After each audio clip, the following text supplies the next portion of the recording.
The Phillies reside in the city where the freedom of our nation was given birth. The first part of the holiday weekend was spent in the district that forever honors those that have served this country. Today we celebrate Memorial Day and remember everyone that paid the ultimate sacrifice. And we do so in the heart of where liberty shines.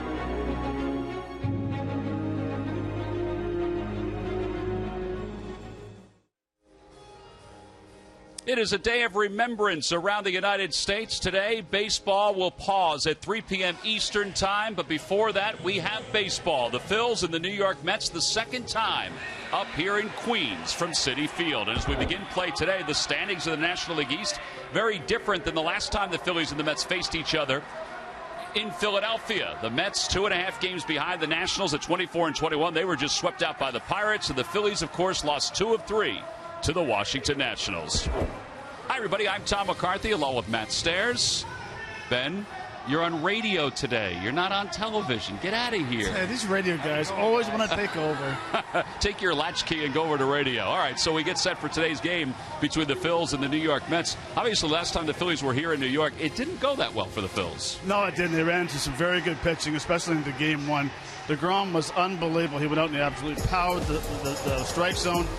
His velocity was very good. The key in that outing was he was down in the zone a lot. He had very good control of his off-speed pitch. His fastball was very good. Light life, great changeup. Had our hitters off balance all game long. Well, they wound up winning that ball game. He left to a standing ovation. Game 2, it was electric here at Citi Field. Now, Chase Utley, he stabilized things in the first inning with a home run against Matt Harvey. He also hit a home run later on against Gil Martin. The unfortunate thing, though, for the Phillies in this one is that Harvey didn't last all that long. His velocity went down, but David Buchanan was in the middle of the plate for a lot of this ball game, and Lucas Duda makes him pay here. That kind of opened up the game for the New York Mets, and they were able to ease their way to the victory. Even when the Phillies thought they might get closer in this ball game, Daniel Murphy stepped to the plate, and he decided to put an end to any thought of the Phillies coming back this one against Dustin McGowan. So the Mets took Game 2 of the series. Now Game 3, it's that guy again, Duda, coming up the plate, gets a fastball out over the plate and crushes it to center field. You can see the reaction by Williams. Once another ball, he was getting extremely hot. Now comes up again, hit the double to left center. And with this big guy, Duda's getting hot. He hits the ball to left center, right center, hits for a lot of power. That's the reason why. Nice, very good game. 6 1/3 innings. Had a lot of high fastballs, a lot of good sliders working as well. But these guys here just went out, they pound the strike zone through a lot of strikes and have a lot of awkward swings. Well, the Mets are a different team, though, since the last time the Phillies faced them. You look at the season series, which included a successful series in Philadelphia. The Mets are 5-1 against the Phils. They've outscored them by 10. They've out-hit them by more than 40 points. The Phillies do have one more home run, but the key has been the Mets pitching has been very good. And the guy on the mound today for the New York Mets, Bartolo Colon, he's also been good against the Phillies over the last couple of years. Now, he's gotten roughed up the last 2 outings, so the Phillies hope they will see that Bartolo Colon. Well, the big thing with Bartolo Colon is he throws a lot of fastball, and it's one word, command. If he doesn't have command of his fastball, it's amazing. His last 6 starts, 2 and 3, with a 6.67 ERA. Oh, and by the way, he walked 2 guys in those 6 games. He just has to go out and throw fastballs. He has to rely on that fastball inside. If he doesn't rely on hitting a spot, he's not overpowering. He has about 90, 91 mile an hour fastball. But like I said, 91% of the pitches he throws are fastball. He has to hit a spot. If not, he's going to give a lot of home runs and a lot of base hits. Yeah, Terry Collins said that today before the ball game, so he's not sure what Bartolo Colon the Mets will have out there this afternoon. It is a Memorial Day matinee here in New York. The Phils and the Mets. Severino Gonzalez, 4th start in the big leagues against Bartolo Colon. Lineups at first pitch when we return. Phillies baseball.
Phillies and the New York Mets.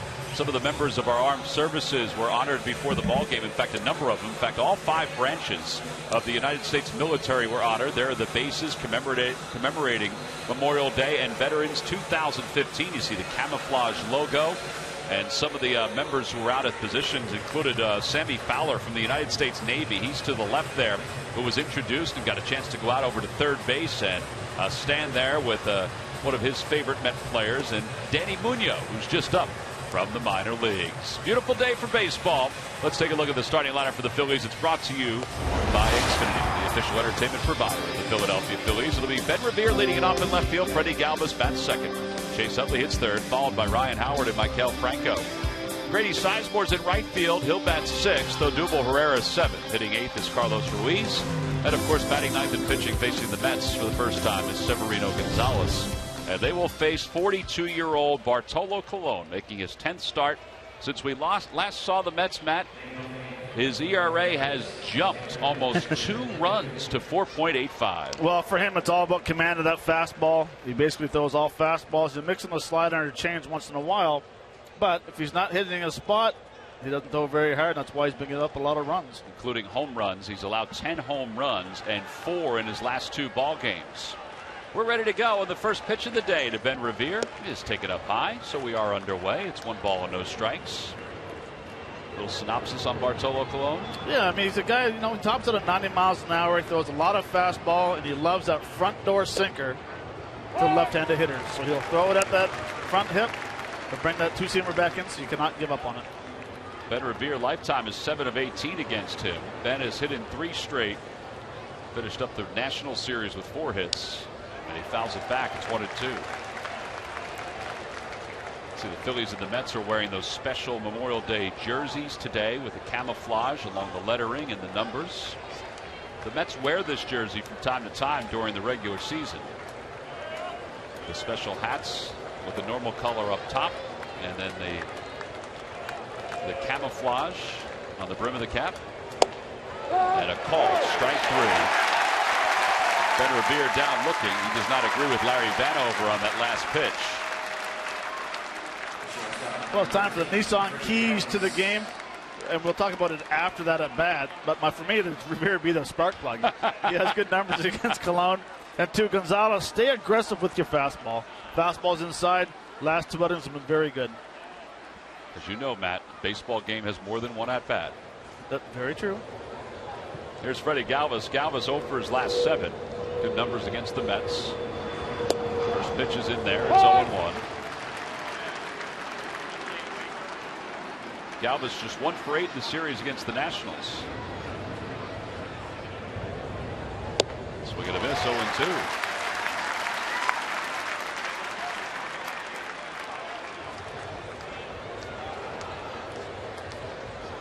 Colon last year faced the Phillies 4 times. He was 3-1 against them with an ERA of 3.21.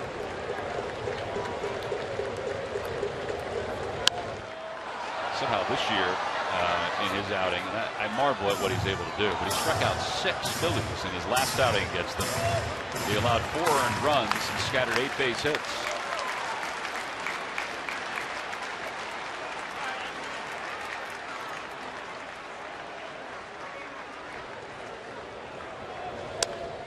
Another one slapped foul, and it remains 0-2.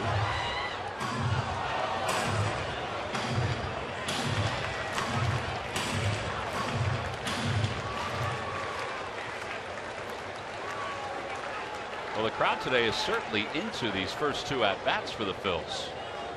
They're clapping. Sounds like they're banging a drum somewhere. Outside, 1-2.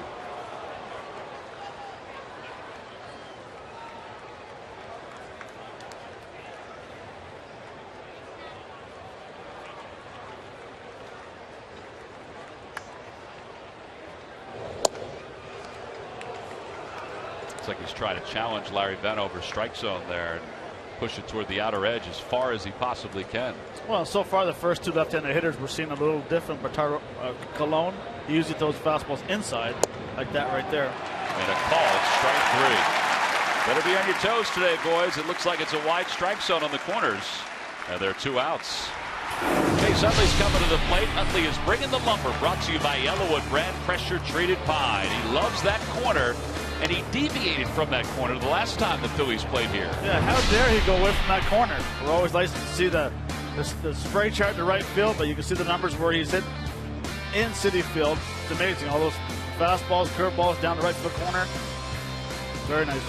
So 11 home runs here at Citi Field. It's second only to Adam LaRoche for the most by a visiting player. Takes a strike. It's 0-1. Adam LaRoche is 13, and Dan Uggla and Chase each have 11. Overall 173, 3 home runs, 19 runs batted in for Chase. Fouls it away, and it's quickly 0-2.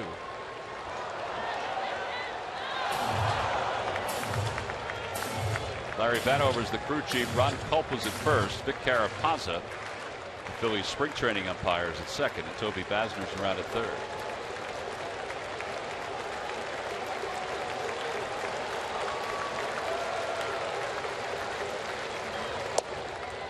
Change up. Oh, no, I should say fastball. Boy, I get so confused sometimes with his fastball. I mean, he goes from 92 to 87. Yep, he or does. 86. That one was at 90 miles an hour, and it looked like it was fading away.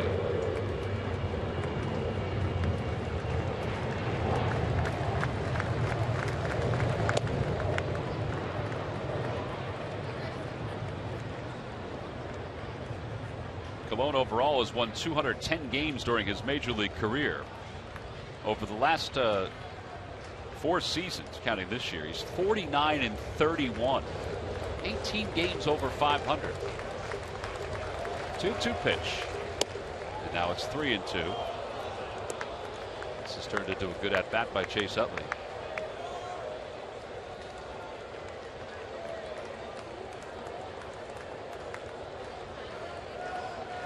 Every pitch so far has been away. Let's see if he goes back in with that fastball inside. Well, that's where Recker's setting up right now. And Utley takes on the outside corner. A call, strike 3. He struck out all 3 hitters looking with basically the same velocity fastball. Phillies go down in order. We'll go to the bottom of the first here at Citi Field.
Discuss all the injuries that his team has sustained. Let's take a look at his starting lineup. It's brought to you by Xfinity, the official entertainment provider of the Philadelphia Phillies. Granderson leads it off in right field, then Juan Lagares and Lucas Duda.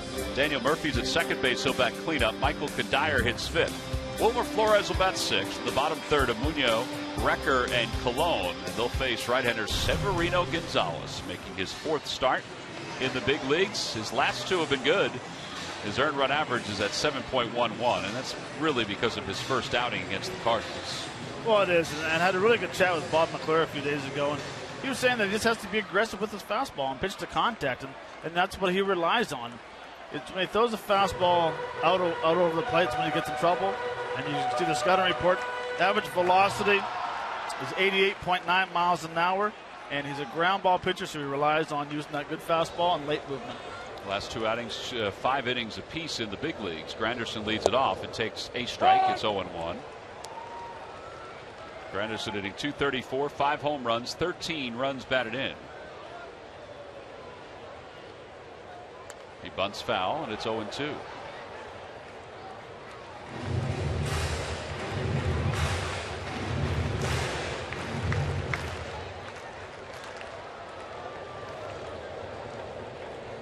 Granderson has walked 24 times this year, so his on-base percentage at .339.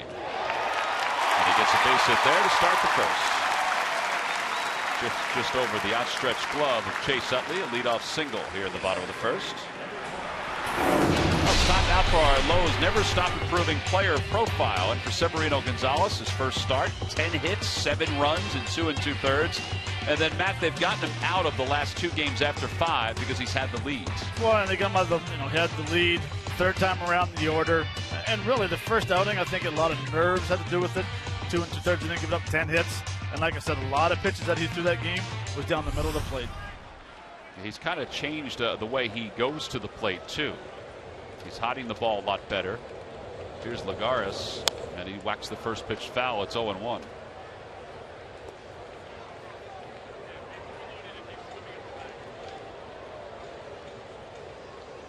Lagares overall .270. His average is dipped, though, here in the month of May. He's hitting .235 in May. No balls, 1 strike. He bunts foul, and it's 0-2. Must be some bunting in the air today for the Mets. Both hitters have tried to bunt. Granderson because of the overshift, and Lagares because Franco is playing back somewhat at third. Well, and if Lagares gets the bunt down, it's a win-win situation. It's either a sacrifice or it's a bunt for a base hit. Something that you do not see much in baseball anymore is sacrifice bunting, especially early in the game. On the inside corner, a call, strike 3. Well, we saw it in the top of the first inning. I don't think it should go as a surprise to anyone. We might have a career high in strikeouts per 9 innings today. Church is set up inside and right at the glove. The overhead view. Wow. Yeah. Lucas Duda's now the hitter. Duda's been bothered by a sore hamstring, and that seems to be going around the Mets for some reason. He was 1 for 8 in the series against the Pirates. They play with the overshift on. Swing and a miss. It's 0-1. And what we talked about yesterday with Franco and Utley switching spots when there's a runner at first. This is the first time today that we see it. Franco is where the second baseman would be. Franco's right here. Yep. And Utley is over toward the bag.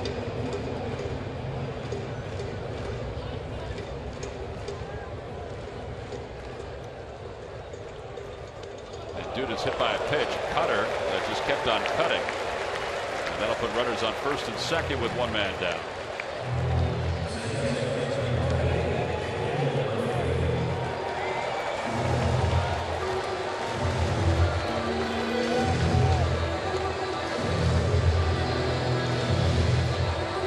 Murphy hitting .263. Back playing second base. He had been playing third base for the injured David Wright for quite some time. He's had a very good month of May, and it's really started at the end of April when the Phillies saw the Mets. Outside, 1 ball, no strikes. Well, you don't often see him throw a curveball. Especially first pitch.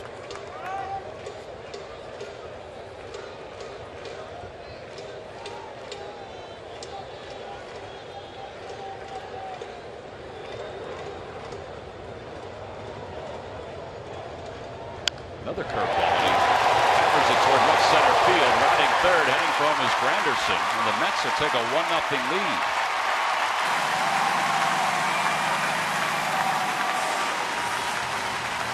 RBI single for Murphy, his 24th RBI of the season.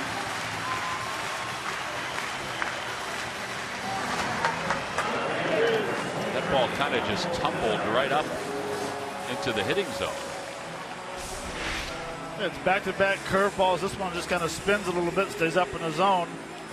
Very nice swing by Murphy hitting the ball to left center.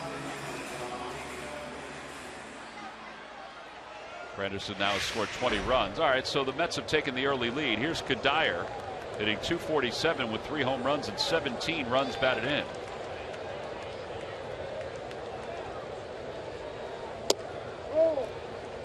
Cutter inside, 1-0. Kadire was 1 for 8 against Pittsburgh. In fact, the Mets as a team, they were swept in the 3-game series. They hit just .211. They scored 4 runs in the 3 games. They had 20 hits. Only 2 of those hits were extra base hits. Popped them up. Howard over toward the Mets dugout. And he's out of room.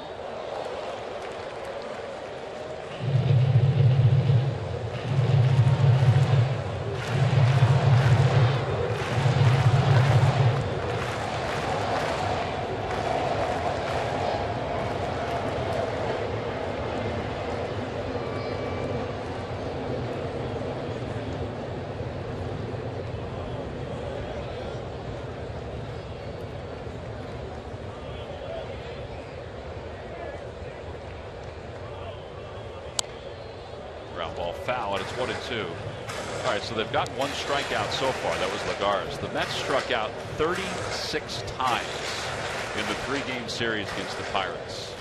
Now they were facing Burnett, Cole, and Liriano. But 36 times. That was kind of like the Rockies last week when the Phillies were in Colorado. It was. Well, the first 2 games in Colorado. Right. And for Colorado for 7 straight games. 1-2 pitch. Ground ball toward third, a foul ball. And we'll do it again. The runners will go back to first and second.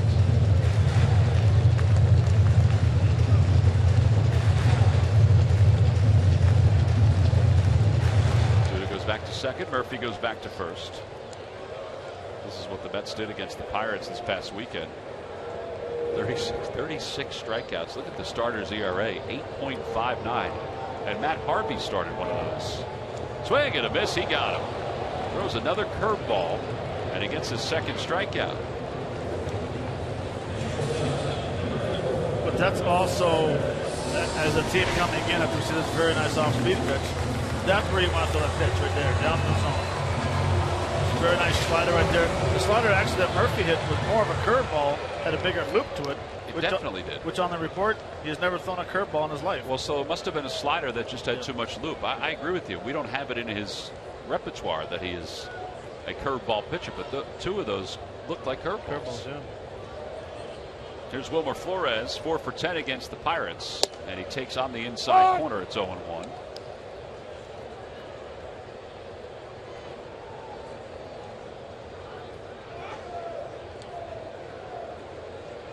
Flores overall hitting .252, 6 home runs, 16 RBIs.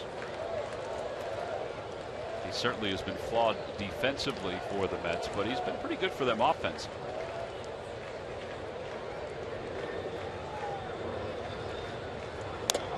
Fouls that one off the mask of Ruiz.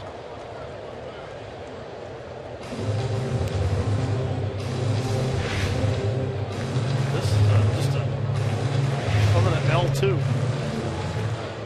Line drive off the face. When I used to strike out, swing and a miss, I'm like, hey, at least I lined up to the catcher. Always looking for a positive, Matt. Always leave the game with something positive.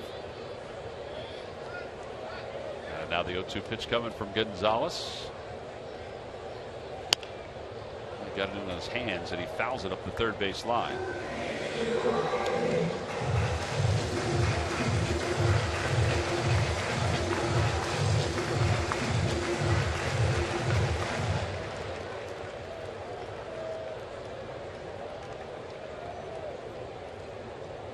Flores' numbers with 2 outs and runners in scoring position.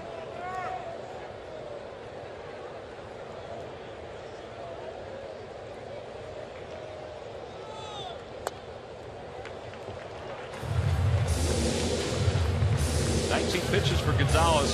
He's allowed 1 run on the RBI single by Daniel Murphy. 19 pitches, 16 strikes. It's pretty good. That is pretty good. He's got to get them off the middle of the plate a little bit. It actually might be too good.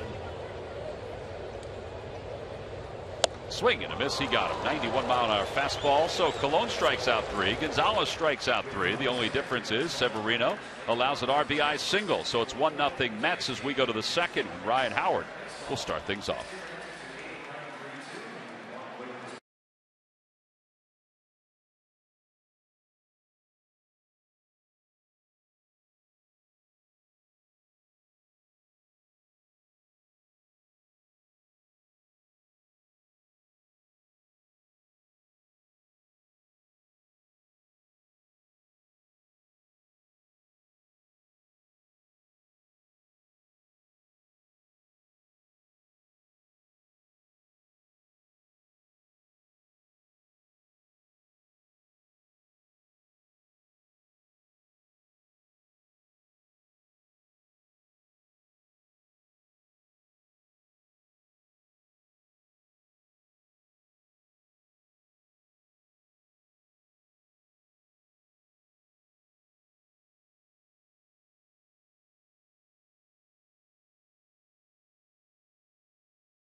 Colon retired the first 3 batters on strikeouts, so now Ryan Howard will lead things off. It'll be Howard, Franco, and Sizemore against Colon.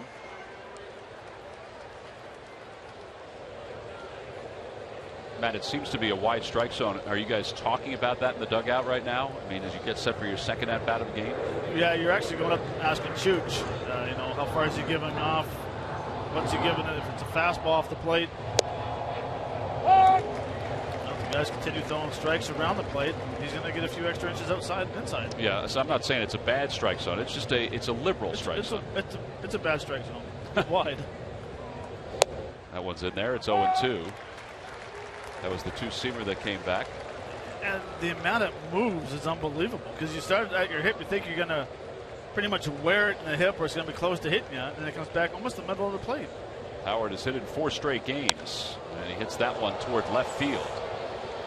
To Dyer. And 1 out for Franco. So 4 up, 4 down for Colon. And Michael Franco. Franco 3 for 8 in the series against the Nationals. Couple runs scored, couple of walks. Also blasted an opposite field home run. And that was a blast.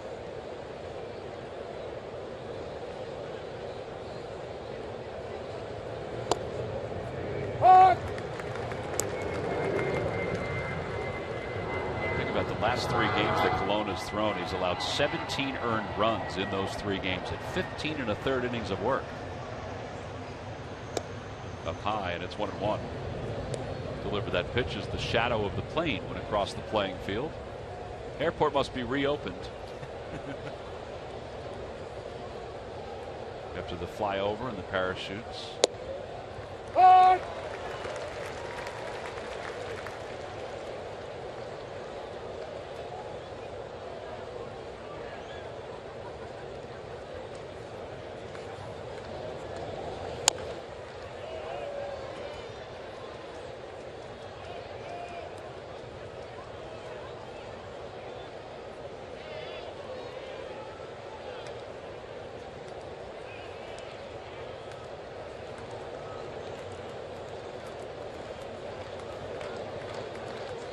Off the end of the bat, he punches it out towards second. Murphy's up with it. So 5 easy outs for Bartolo Colon. 2 away here in the second. Grady Sizemore is coming to the plate. Another left-hander, Murph, for the Phillies against Bartolo Colon. Yes, Tom, and that obviously is by design. Bartolo Colon, as you guys have pointed out, not exactly the same pitcher lately that he had been earlier in the season. In April, he was pretty much lights out. But in the month of May, just 2-2 ERA over 7. And a lot of that has to do with his ability to get left-handers out. So you take a look at the batting average in April, 245, all the way up to 373 for left-handers. Slugging percentage goes right with that, 647 for left-handers against him. And the home runs also have doubled in the month of May off of his fastball. And as you guys pointed out, he throws almost entirely fastball. So when that's not working for him, he is a hittable kind of guy. Ryan Sandberg took that and used his lineup today. Only 2 right-handed hitters in his lineup this afternoon out of the position players. So hoping to do some damage from the left-hand side of the plate against Bartolo Colon, guys. Murph, are you in some kind of wind tunnel or something?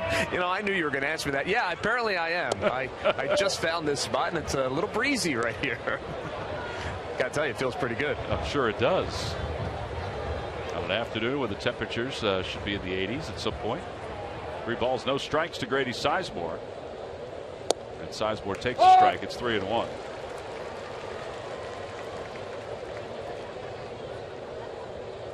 .81 degrees.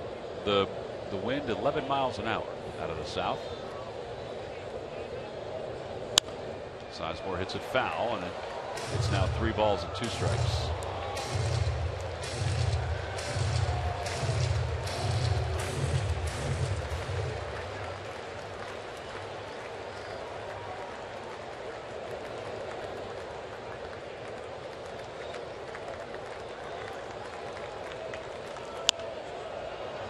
His last outing against the Cardinals, Colon went 4 1/3. He allowed 11 hits and 8 earned runs. Gave up 2 home runs in that game. We mentioned that he's been averaging basically a home run per game, but over his last 4 games, he's allowed 6 home runs. And his bad stretch actually started with the Phillies. Yeah, he gave up 4 that game. Outside, ball 4. So Sizemore draws a walk. First base runner of the day for the Phils. The biggest thing for Colon is that he just absolutely loves throwing that fastball, and especially his last outing versus the St. Louis Cardinals. 91% of the pitches he threw were fastballs. That's unheard of, and he's not very far off for the season average of 86% of fastball usage. The biggest thing for him is that he loves throwing that fastball, and the reason why lefties have had pretty good success is due to the last 2 outings with the left-handed hitters. If he does not have that good movement inside, that's why he's going to give up some home runs. And he's also throwing against the St. Louis and Milwaukee, who have pretty good thunder in their lineup. Here's Odubel Herrera with 2 outs, and he takes high. It's 1 ball and no strikes. You know, one thing about facing a lot of people, we like to throw, when we face Jamie Moyer, you want to throw some lefties and some righties in there because you don't want to get a guy locked into one side of the plate, which Colon has already versus the left side. He's working that front door sinker to left-handers, and if he gets in a rhythm and he keeps on throwing it, it could be a long day for left-handed hitters because that's a pitch that he can throw over and over and over. Like right there. Right there. I mean, and that's why all of a sudden, if you throw a righty in there, you know, it's great to have that many lefties in the lineup. I love watching lefties hit, but break them up some. Get him under that rhythm, throw a right-hander in there. So now all of a sudden he has to learn how to throw the back door or the front door sinker to the right-handers. Yeah, 6 left-handers today, including the switch-hitting Freddie Galvis. And then Franco, Ruiz, and Severino Gonzalez, the right-handed batters. 1 ball, 1 strike, and that's outside, 2-1.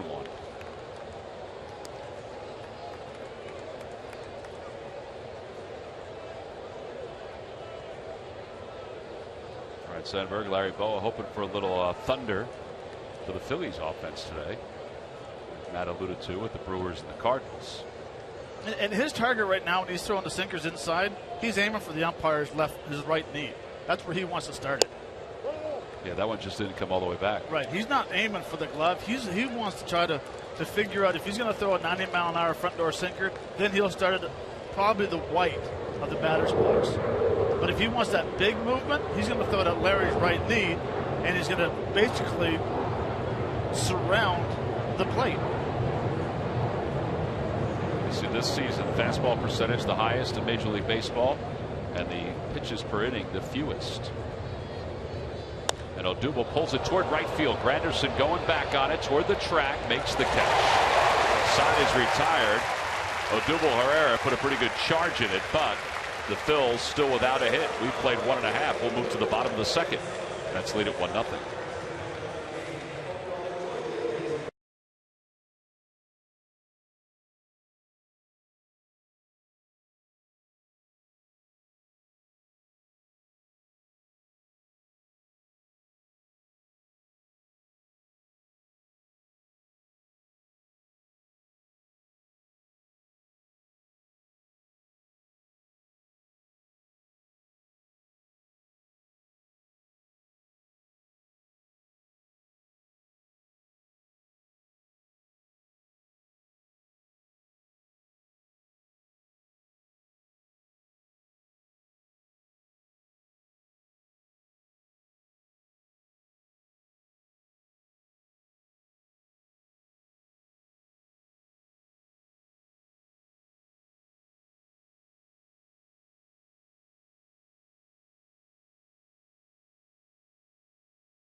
.05 first pitch, a little different start time for the Phils at Citizens Bank Park. And after the ball game, Nemours Kids Run the Bases.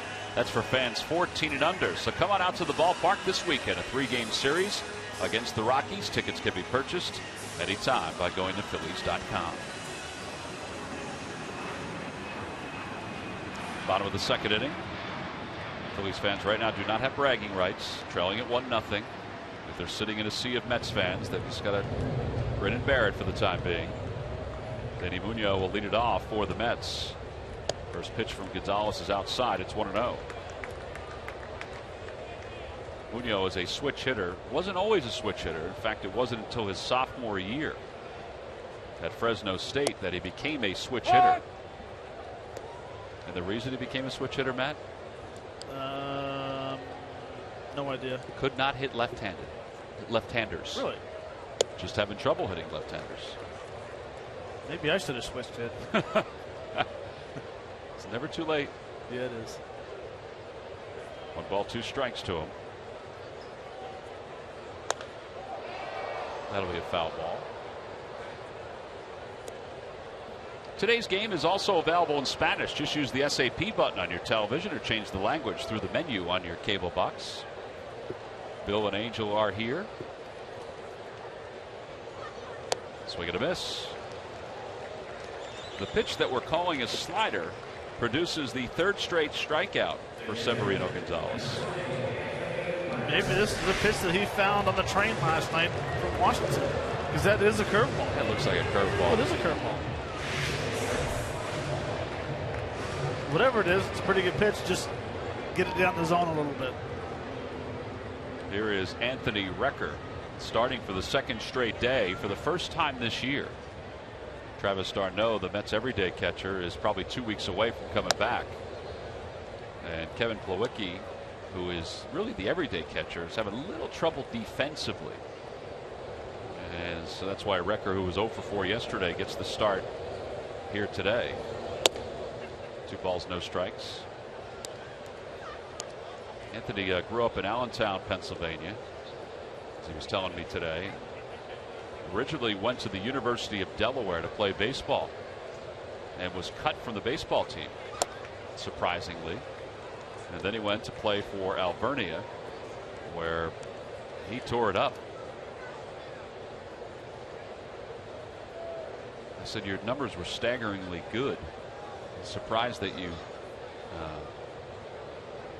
are you surprised that you're here right now?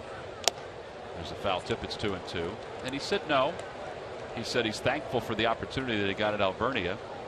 He said, I probably could have transferred after my second year there and gone back to a Division I school. He said, but they gave me everything that I could ask for from an education standpoint and also from a baseball standpoint. Swing and a miss, and he is struck out. That's a 93-mile-an-hour fastball. That could be the hardest fastball we've seen Severino throw this year. It is. And that's 5 strikeouts for him. Very good location, by the way, too. Fastball low and away. So now we're seeing the curveball that we haven't seen all year, and now we're throwing cheese at 93. James has got a report. Yeah. Here's Bartolo Colon, 1 for 17. Content to stand there for a little while.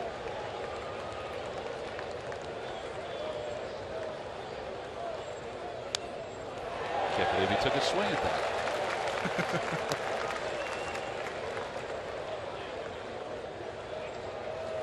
I like the reaction when Colon steps in the batter's box and takes a swing. The crowd loves it. Loves it.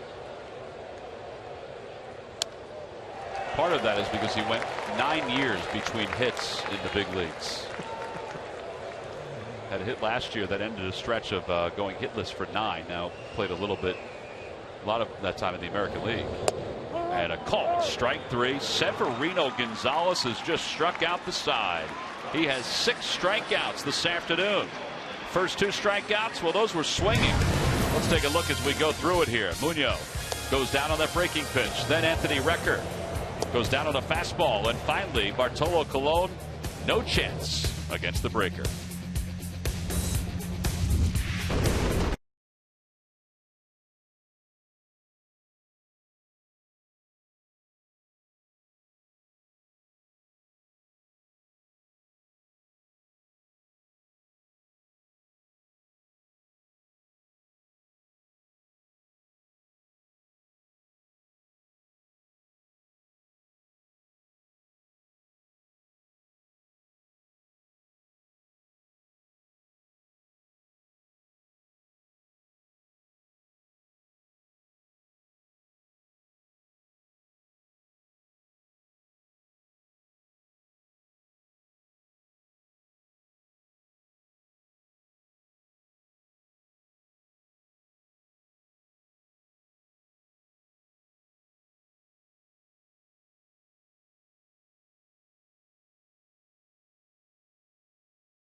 Go to the fan section for all the information, and please submit your answer on the subject line.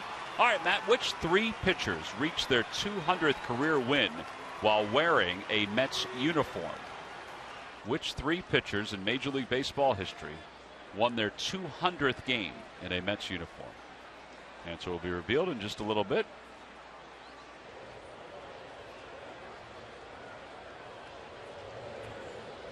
And we begin the top of the 3rd. Carlos Ruiz will start things off. Bartolo Colon has struck out 3. Severino Gonzalez has struck out 6. He had 5 strikeouts in 3 games coming into today's ball game in the big leagues.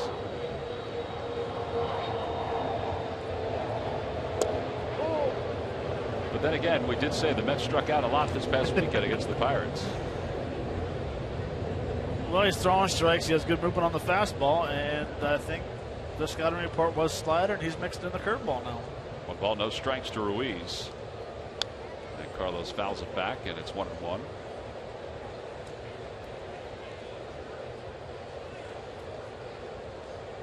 Toyota Major League Scoreboard. How about what's going on a few miles away at Yankee Stadium? The Yankees put an 8th spot on the board in the bottom of the 1st inning. Brett Gardner, a home run and a double.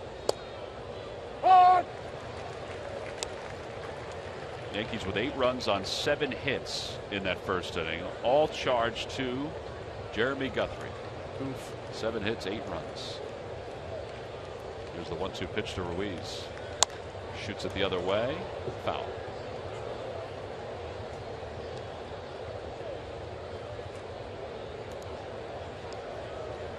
Then again, you can put up some good numbers in Yankee Stadium. Good hitters ballpark. We'll see that they're when were we there? July? That's a good question. I believe it's July. That one's hit out toward right center field. Agares closes, makes the catch.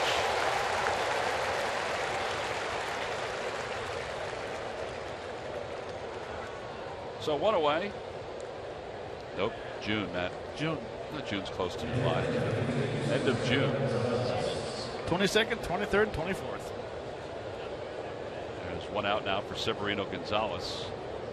Phillies do not have a hit today. Severino Gonzalez does not have a hit this year. So both are due. 0 for 4 so far.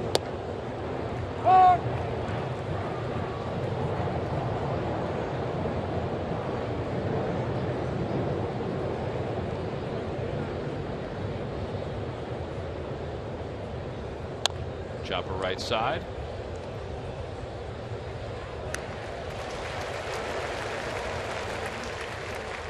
Two outs. Back to the top of the order. Ben Revere will be the batter. Hey, a reminder, the Phillies Festival is coming up Monday, June 1st, a 4:35 start time. It benefits the ALS Association, the Greater Philadelphia chapter. The annual event includes autograph booths from the 2015 Phillies players. Mike will have his own photo booth. Mike Schmidt, that is. Grab bags, opportunity to throw in the bullpen. Every roll's a winner, which is a great opportunity for somebody to walk away. In fact, everybody to walk away with at least a prize. You can go to Phillies.com right now to purchase your tickets for the Phillies Festival. Phillies have an off day this Thursday and then come back with another off day next Monday. Ben Revere's the hitter. Takes strike 1. Man, I got him now. I got Larry Vanover strike zone down. Wide and wider.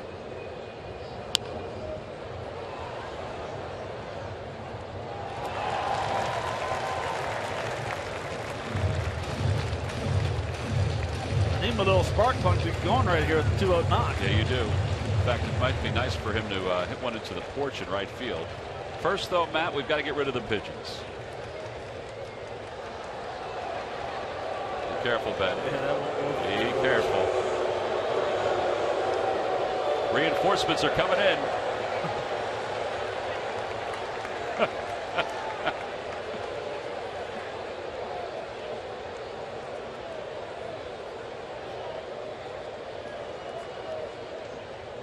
Two pitch. Slaps it the other way. Diving stop. Flores to his feet. Throws. Not in time. Revere with the first hit of the afternoon. An infield single. And Matt's keys are alive. Right on cue. 0-2 knock. This nice job of hitting the ball hard, but very nice defensive play right there. Coming up and just not in time. Well, it's awfully close. But it helps when you get a tall first baseman. Good call. Yeah, it looked like his foot is on the bag as the ball arrives. And the birds are flying away. Yeah, he did scatter the pigeons. Now Freddie Galvis, who struck out looking his first time up. Might see Ben try to take off at some point here. Phillies down 1-0 in the top of the third.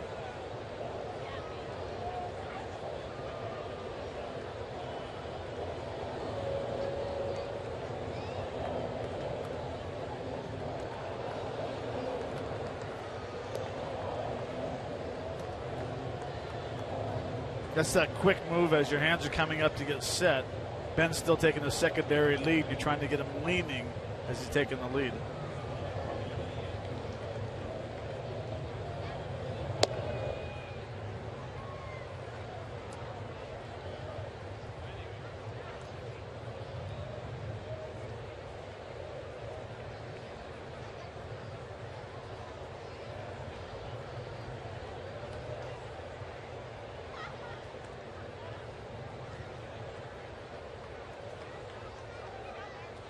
Galvis pulls it to right field. That'll be in for a base hit. Revere's going to go to third.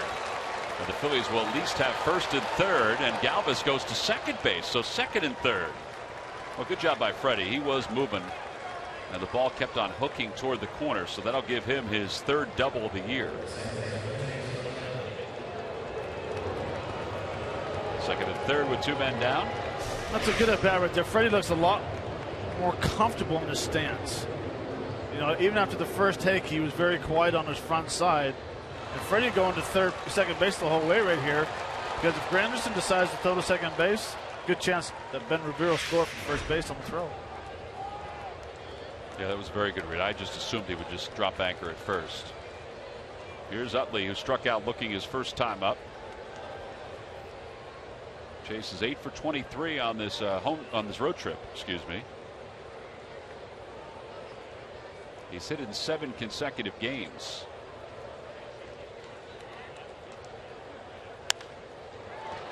Fly ball down the left field line, and it's going to slice foul.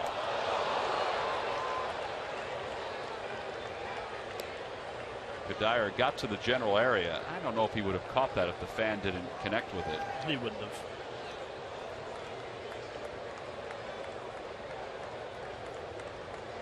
So Chase gets new life.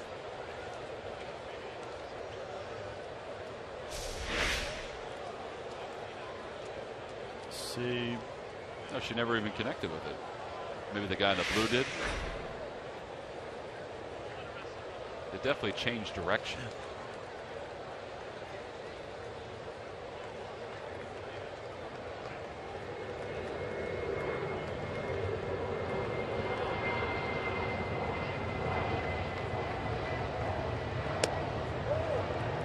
That's a tad high. Came back from the inside part of the plate. Take another look. The guy in the glove. Oh. Yeah, he wouldn't have caught that anyway. No, he wasn't even looking at the ball. I don't think Moises Alou would have caught the ball at Wrigley Field either. I agree. He thinks he would have. And Utley pulls it through the hole on the right side of base hit. 1 run is in. Here comes Galvis. He's going to score a 2-run single for Chase Utley. And the Phillies have taken the lead here in the top of the third.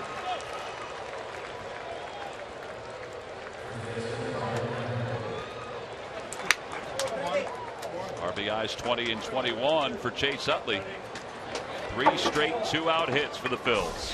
Well, and his 3 straight missed areas where he wants to throw for the pitches. He wants that fastball inside. Nice job getting the barrel out and hitting the ball to right field, getting on top and hitting the ground ball. But even with Freddie Galvis, he missed his target. And with the 2-out base hit, no balls, 2 strikes to Ben Revere, too much plate. Matt, Anthony Recker just pointed toward the dugout. Here comes Terry Collins. And he said that somebody missed home plate. Now Bartolo Colon is on the mound, but he's not on the rubber. All right, now Terry Collins is making it about face and going down the stairs. Check that. Nothing to see here, folks. Recker immediately pointed toward home plate. You just heard him say to Larry Vanderbilt, I just wanted them to take a look at it to make sure. Let's take a look. First one. He got it. Picked up the bat. Here comes the second one, and he got it. He wasn't even looking at the runners coming across. I thought Galvis may have missed third. I didn't see home plate.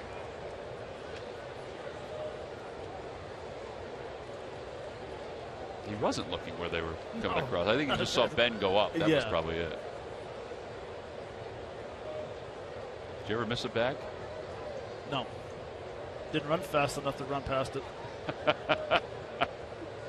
Howard off the end of the bat, up the left field line. Utley's on his way to third.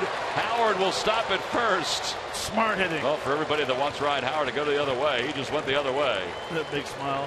First and third with 2 men down. He just gave the horns. Ryan did. I don't think I'd ever see that. He did. Everybody wants to be part of the party, Matt. This is what we call swing hard and go to left. Swing hard, and there it goes, right down the third baseline. Good base runner by Chase, though. Here he comes. Big smile. Where's the horns? Looking for Carlos. There we go. Well, now Franco. Let's see if the Phillies can capitalize. Phillies up 2-1. Outside, 1 ball, no strikes. So do you think Chase will ever give the horns? I don't think he'll ever give the horns.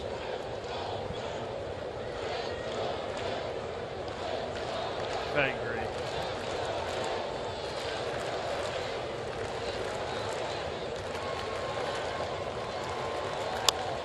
Out toward left field. I think Kadire is there. He hit it toward the end of the bat, and the side is retired. But the Phillies do get 2 runs on 4 straight hits against Bartolo Colon. They leave a couple. We'll move to the bottom of the 3rd. The Phillies up 2-1.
Dealer at ChevyDealer.com and by McDonald's. Try McDonald's new sirloin 3rd pound burgers. Choose from 3 varieties at $4.99 each. McDonald's. I'm loving it. Oh, maybe David Letterman was right for that skit that he did with McDonald's where he asked for a 1/4 pounder, a 1/2 pounder, a 3/4 pounder, and a pounder. They go from the 1/4 pounder to the 3rd pounder. Getting closer to him. Severino Gonzalez has struck out 6 so far through 2. Curtis Granderson takes a strike. It's 0-1. Granderson singled and scored the run for the Mets. 0-2.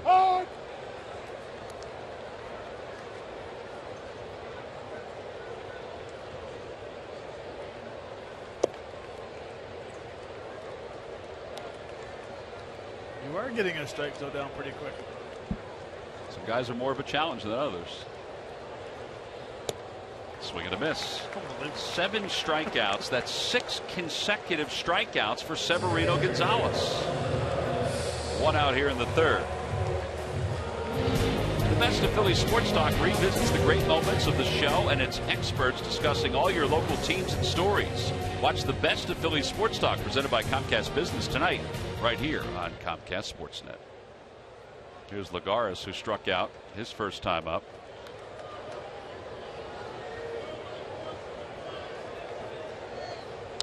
Fouls the first pitch off Carlos Ruiz. Lagares has been battling a sore elbow. You know, he had a sore elbow at the end of last year, but he made a diving play earlier this season, and the elbow made contact with the rib, and that slowed him. As Freddie Galvis makes a nice play for the 2nd out here in the 3rd. That's the first out made without being a strikeout. Yes, 7. That's right. 7 of the 8 outs. That's remarkable. And by the way, that was a very nice play by Freddie Galvis. Yeah, the play, remember 2 weeks ago he had a play like that where in the exchange the ball went every which way. That one was pretty clean. Larry Boa talked about that. He said, you know, he has to realize that he has time and ability.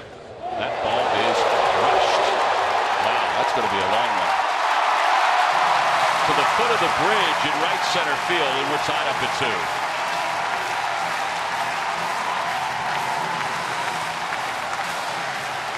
Sixth home run of the season for Duda.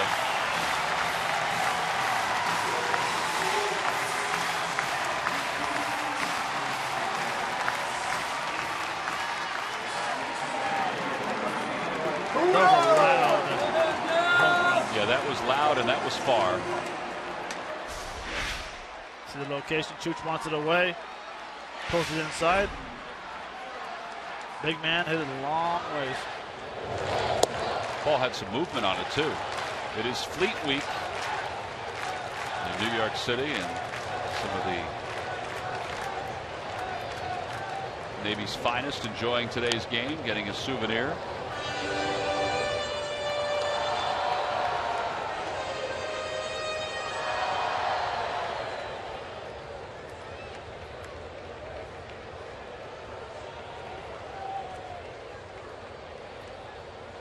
Swing and a miss. Wicked. It's the cutter from Gonzalez at 90 miles an hour. 1 ball, 2 strikes.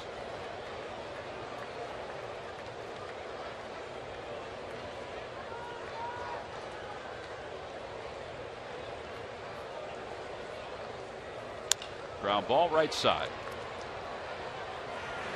So Severino Gonzalez allows a 2-out home run to Lucas Duda. So the Mets have tied this ball game up. We've completed 3. We'll head to the 4th. Phillies and the Mets tied up at 2.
The water cooler. W.B. Mason offers free same-day delivery of 5-gallon Blizzard spring water bottles with no minimums or hidden fees.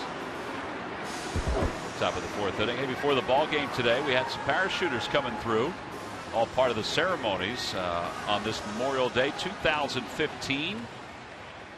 And all 5 branches were represented with the color guard this afternoon. There were folks who were being re-enlisted into the armed forces. And there is Ray Mabus, who is the 75th Secretary of the Navy.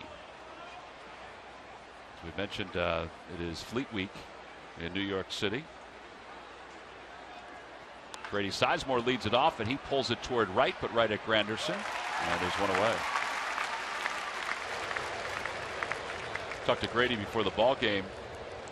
Grady was once traded for Bartolo Colon. It was a huge deal at the time for the Montreal Expos, and as it turned out, it was a huge deal for the Cleveland Indians because Grady Sizemore, Brandon Phillips were 2 of the 3 that went over to Cleveland. I said, did you ever think about what it would have been like if you stayed with the Expos? And he said, no. He said, honestly, I didn't. He said, because I was struggling at the time. I was an A ball. And he said, I needed a change of scenery. As Herrera takes inside 1-0. He said, when we were traded, we were just prospects. He said, nobody knew whether we would have any kind of an impact at all. And Grady, of course, had a great impact on the Cleveland Indians and had a lot of success playing for the Indians. Whereas Bartolo went to the Expos. Omar Minaya was trying to make a splash for the Expos, and it just didn't work out, and they wound up not going to the postseason. He seemed to be unhappy in Cleveland. I'd say with Sizemore, though, when he hit his peak in Cleveland, he was one of the most dominating center fielders. Power-wise, defense-wise, average-wise, had a very good arm. He hit tons of doubles. And at times you're seeing that flash his swing this year. He's very aggressive first ball hitter. 1 ball, 2 strikes to Herrera.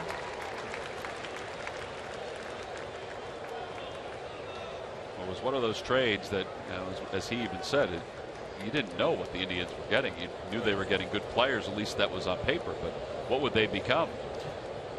He became a Gold Glover. Herrera takes a little low, and he wants to let Larry Vanover know just where the pitch was. I wouldn't do that too many times with Larry or with a veteran umpire.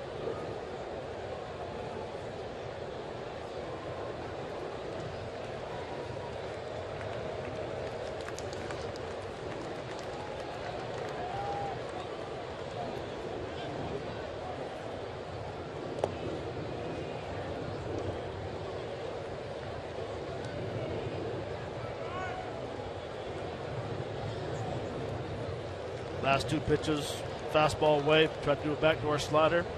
See if he goes back to that money pitch, the front door sinker.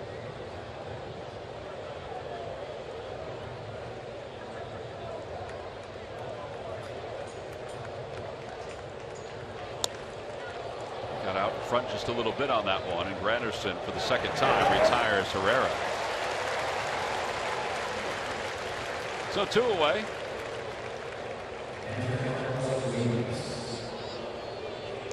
Carlos Ruiz will be the hitter.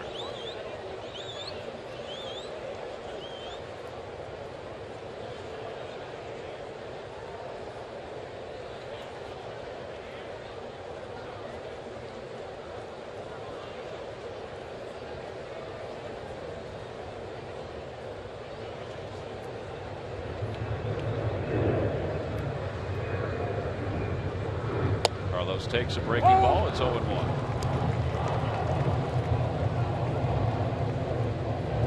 Carlos now 4 for 18 on this road trip. And he loops that one out towards short, and the side is retired. 1-2-3 go the Phils here in the 4th inning. Second 1-2-3 inning of the day for Bartolo Colon. We'll head to the bottom.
that ends June 1st. Hurry in today.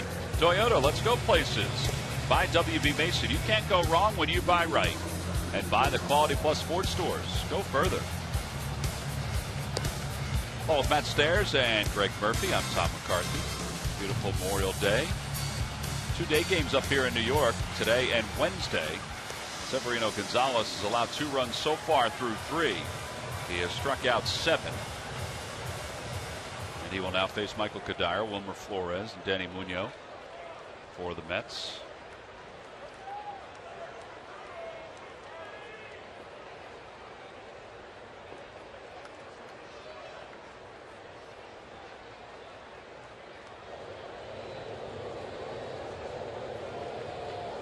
Kadire takes outside. Kadire 1 for 8 this past weekend. 0 for 1 in his first at bat here.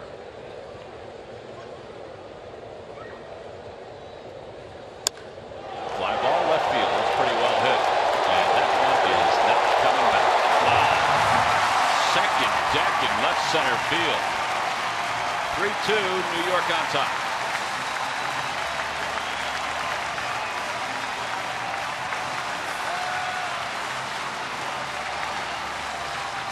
These are not cheapies that the Mets have hit here this afternoon.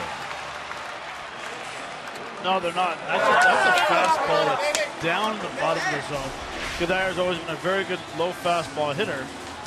He was down, just golfs that out. Second deck shot. Nice catch.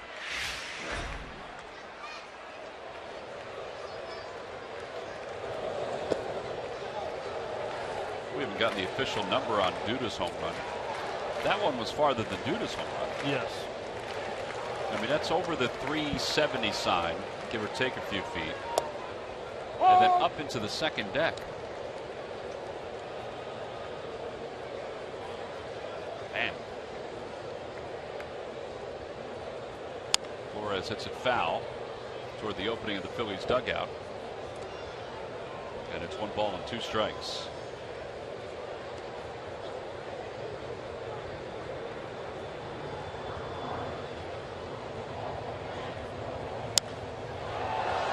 Should hook foul.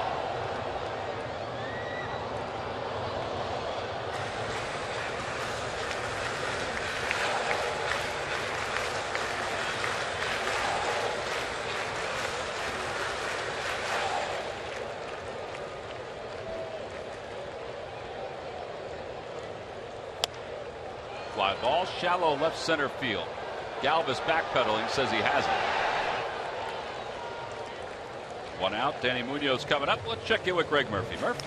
All right, Tom, thank you very much. Well, when last we saw the New York Mets here in Citi Field, they were playing some pretty good baseball, as you guys chronicled at the top of the broadcast. They swept out the Phillies and really got the 2015 season off to a good start. That is the subject of our T-Mobile game changer. Look at the streaking Mets. Through April 23rd, they were 13-3. You see a team batting average of about 250, scoring almost 5 runs per game. The ERA under 3. Well, since then, how about 11-18? Their batting average down at 227, scoring just 3 runs a game. And you see the ERA is up almost over 3.5, closer to 4. So they've been 2 different teams in those different time periods. Got off to a great start. That's why they still sit in second place, but they have not been playing their best baseball of late, guys. Yeah, whereas on the flip side, the Nationals are the opposite. They got off to that slow start and now have turned it on, as the Phillies saw this past weekend in Washington. 2 balls, 1 strike to Munoz, and he'll ground it over to first. Ryan Howard has it. I guess we saw the same thing last year with the Braves. The Braves got off to such a hot start, and it kept them in the mix for some of the season, and then they started to struggle. Here's Anthony Recker.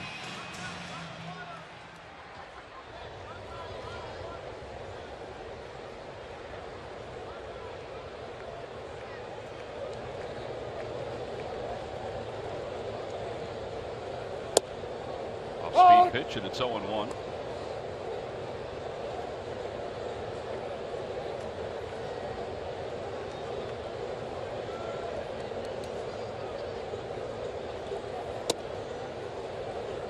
That's the pitch right there. He's going to have to start doing a little bit more righties and lefties. is throwing in there for a purpose. Move their feet, double up in there, because they're feeling a little comfortable right now. Whoa! But that should be with every pitcher. You always pitch inside, you knock people down, you move them off the plate. You should never feel comfortable when you're hitting against a pitcher.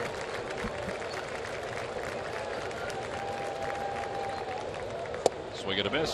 Got it with a changeup. Record lost his bat. That's 8 strikeouts for Severino Gonzalez. Side is retired. Michael Kadire has given the Mets the lead, though. A home run. We'll go to the 5th.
All right, Matt, here we go. Which 3 pitchers reached their 200th career win while wearing a Mets uniform?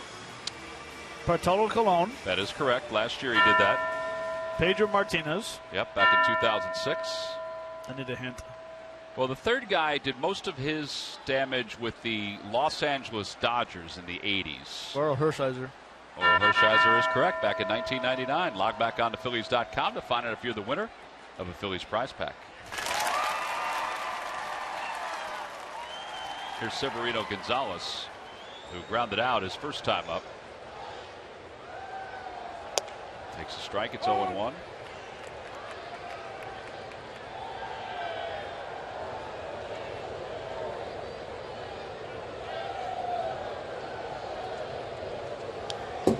Oops.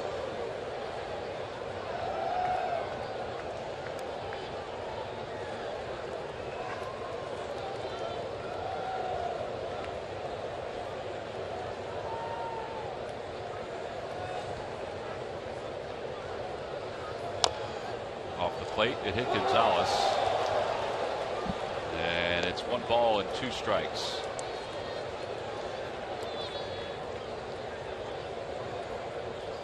Might want to change the baseball.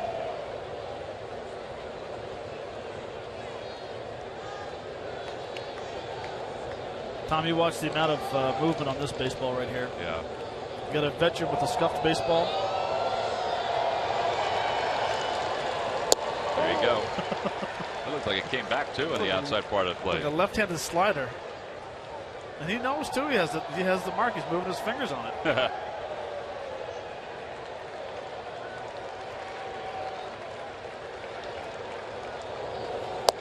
Outside.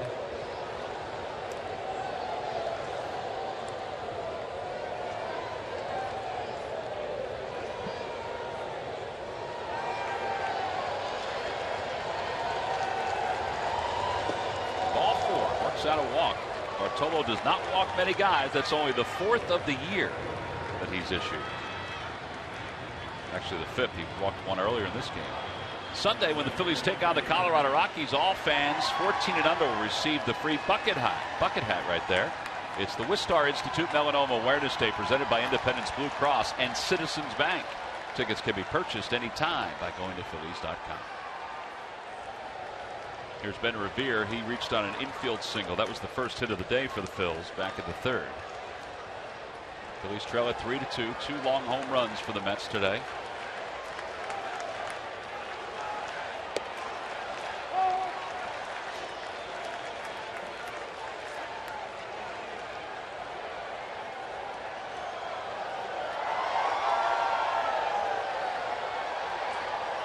Ben has now hit in 4 straight ball games.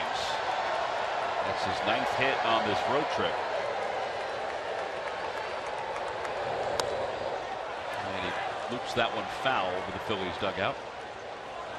The Lucky McDonald's Phillies home run jackpot contestant is Ryan McDonald of Millersville. Phillies hit a home run in today's ball game. Then Ryan will win $200.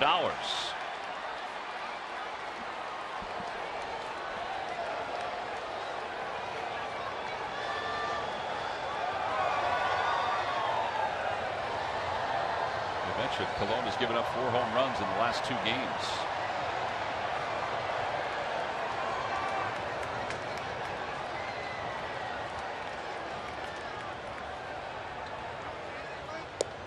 And a call, strike 3. 4th strikeout for Colon. Struck out the first 3 batters of the game. To the Major League scoreboard, the Nationals are leading the Cubs 1-0. Denard Span led off the ball game with a home run. Nationals lead the National League East by 2.5 games over the Mets. What's up, Bryant versus Harper? Big talk about those two playing against each other today. Bryant's got a lot of RBIs already. Not a lot of home runs, but a lot of RBIs. 1 ball and no strikes to Freddie Galvis.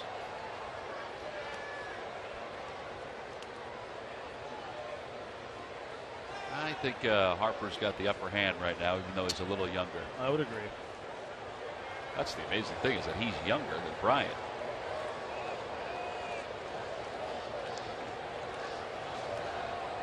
Galvis hits it off his foot.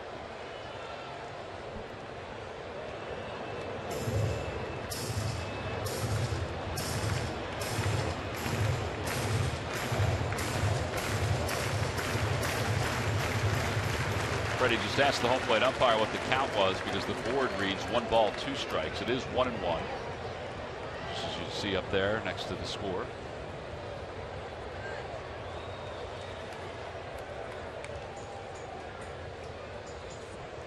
He bunts toward third. That's a good bunt. And they'll have no play, and the Phillies will have runners on first and second with 1 man down.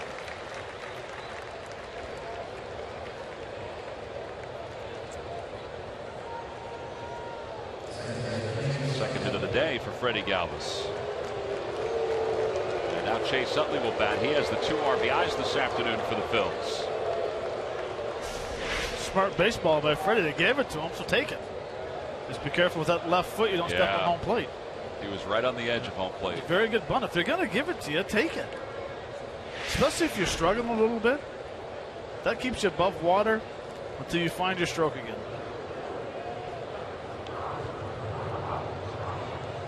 He has 2 RBIs today. He's 1 for 2. And now a meeting on the mound between Recker and Colon. He's close to the plate. Looks like the edge of his foot is on it. Now Terry Collins is coming out to ask Larry Benninger. That is not reviewable. I looked down to see if that is something they can review, but it's not anything they can review. I think he has the exact same question. Yeah, you can review whether a base runner touches a base, but you cannot review whether a batter touches the plate on contact like that.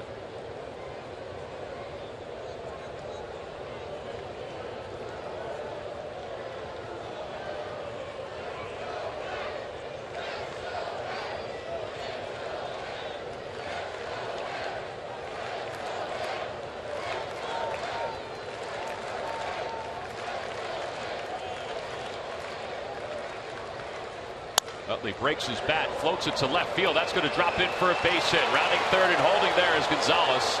Well, he had a hold because he missed third base. What is going on? And he was being held anyway by Pete McCann.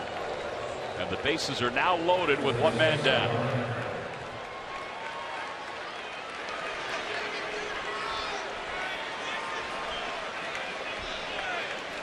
Well, it was actually a pretty good base running until right there. He might have got the inside. He might have. Well, I actually thought he did a very nice job of reading the ball to left field. Yeah, he had a hold up. Yeah, I mean, but usually guys get halfway and then they freeze and then they catch it. They barely get to third base. Right. He actually read that it was going to drop, like a Dyer would not catch it.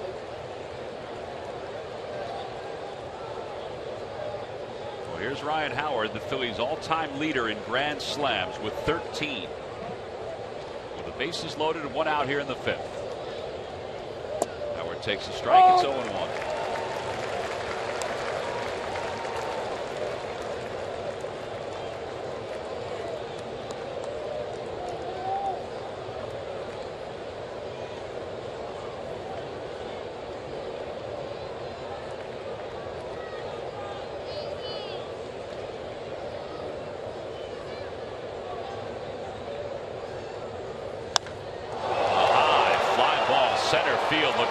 Going back, spins around, gets under it, makes the catch. Gonzalez will tag and go home. Galvis goes to third, and we're tied up at 3. A sacrifice fly, 24 RBIs for Howard, and you heard the reaction from the crowd. He did not miss that by much. No, he didn't.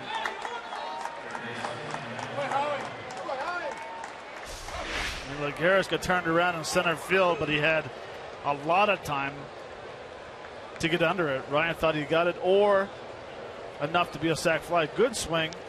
Just kind of caught it on the upswing right there. And he drove it, 404 feet. You can tell he got turned around, but like I said, high enough fly ball to where he could get behind it. And I thought Freddie was going to try to score from second base. He was thinking about it, the way he was turning his back. And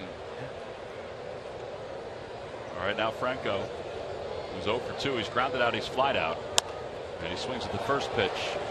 Foul territory. Duda over toward the stands. Reaches in and dropped it. No, he made the catch. He hung on. I thought he looked down and it was rolling along the wall, but he makes the catch. And the side is retired. The Phillies do tie it up on the sacrifice fly by Ryan Howard. Great job by Duda. He used his body to protect the baseball. The inning is over. The Phils leave a couple. They do get one.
Junior RBI League has been teaching kids how to play the game since 1989. And this year will reach more than 6,000 kids, providing uniforms and donations of gloves and other equipment. At Citizens Bank, we want to help you bank better. So the next time you have a question about money, don't keep it to yourself. Ask a Citizen.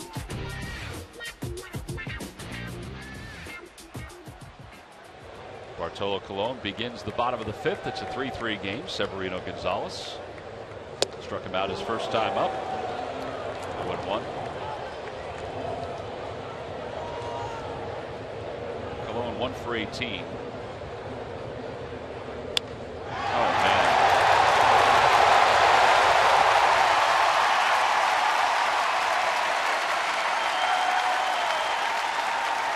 Well, the man's got a bat in his hand. You never know. Second hit of the season. Threw him a breaking pitch. Yeah, not a bad breaking pitch, off the plate a little bit, but that might be the first time Colon's got a hit, but his helmet didn't come off. It's very true. Well, so he's on first. And Curtis Granderson is the batter. Ryan Howard will play behind him. Now time is called. And they're going to move Franco over to the second base side. Utley says he gets the throw from Severino Gonzalez.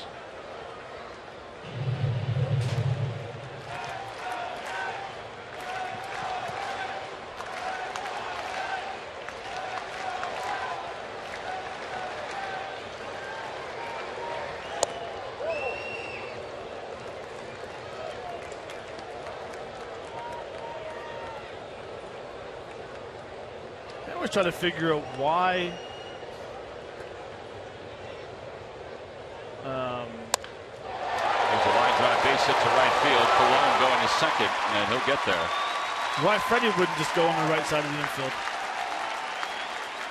And Franco just stay on the left side. What coaches have told me, and I haven't heard this from Ryan Sandberg, but what coaches have said is that the shortstop is usually your best fielder, so you want to keep him with his same sight, his same vision. Now sometimes, when the shifts first began, the shortstop did move over to the right side. It was Freddie Gonzalez and the Marlins, I think, were the first time, or the first team I remember that shifted the third baseman to the other side. And it makes a lot of sense, but in that situation, Freddie came in and played a short in on the third grass. baseman. Yeah. I guess he was worried that Granderson might lay down a bunt. So wouldn't you want your third baseman to stay there? He's the guy that makes that play all the time. And then if you get 2 strikes, then go ahead and change. All right, you talked me into it. You should have the third baseman over there on the left side. It's a pretty good concept, though, on your part. Well, I mean, it's if you're going to play him in like that. Well, now time is called.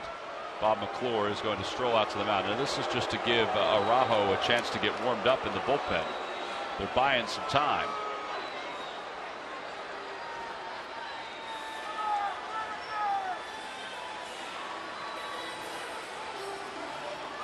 Chase doing a lot of the talking as the players come together out on the mound. There's Araujo.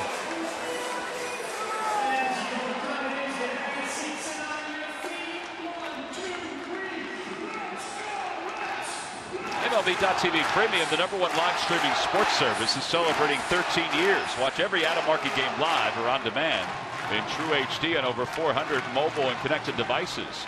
Real-time highlights, live look-ins, pitch tracking widget, and more every night on every device. Blackout and other restrictions apply. Visit MLB.TV for details.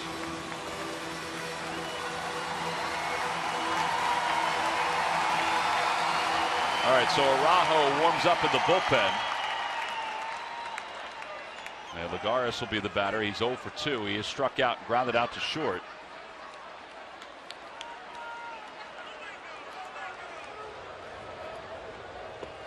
Breaking ball, and it's 1 ball and no strikes. Now you wouldn't have Lagares bunt here because you got Colon at second base, and he has no speed whatsoever, right? Well, it doesn't matter how fast the runner is at third base. If you execute it right, if he bunts it to third base, he's going to get to third base very easily because the third baseman has to make the play. Inside, 2-0. The only problem with that is you'd have second and third. Duda, who's been swinging the bat very well. Walk him intentionally. Right, to get to Murphy. This may be the last batter for Gonzalez with Duda coming up, and then Murphy, both left-handers.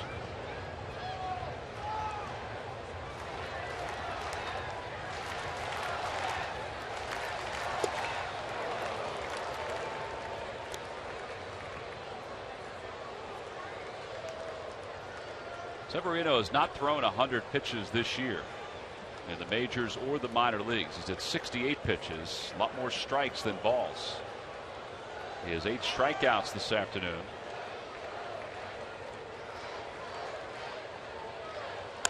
That one is lifted to center field. Herrera goes sprinting back. He's under it, makes the catch. Colon tags from second, heading toward third, and he'll get there.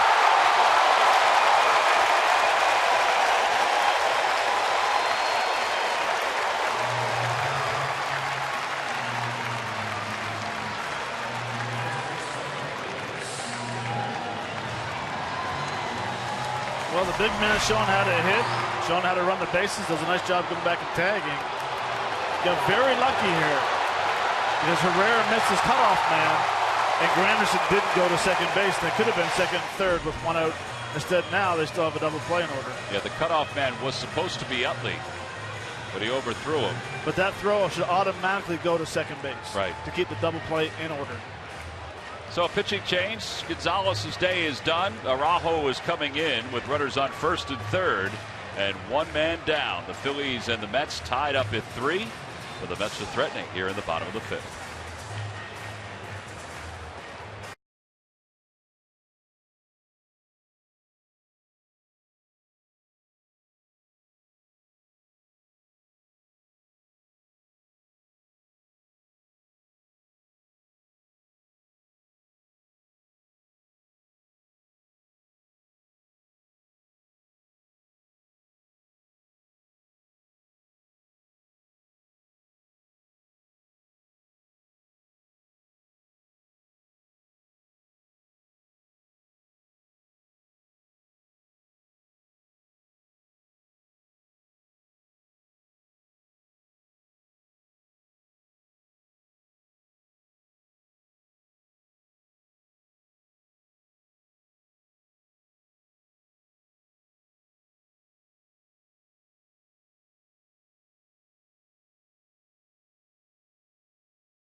Success this season, plus Ricky Vitalico looks ahead to Nola's road to the majors. Watch Phillies Clubhouse presented by Mercedes-Benz tonight at 6:30 right here on Comcast Sportsnet. Well, Lucas Duda, his last time up against Severino Gonzalez, launched one. Yeah, in the third inning, came back with a fastball, too much to the plate, drove it over the chip. I mean, he nailed it. There's Araujo's numbers. 7th ball game. Tough spot here with runners on first and third. Quick toss over to first to chase Granderson back, who has stolen 3 bases. I would think Ruiz is throwing through here if Granderson decides to go. I would imagine he's going to go. No, I don't think he's going to go, but if he is, I'm assuming he would as well with Colon at third base.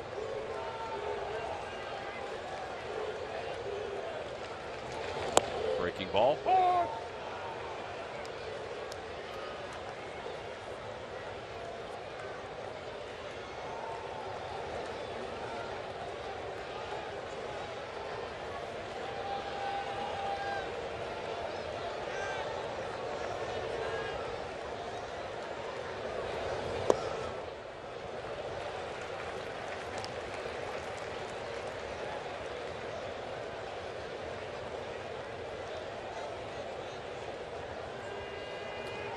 First 2 pitches, pretty good place to miss. I mean, the first one was called for a strike. Second one, down in the zone.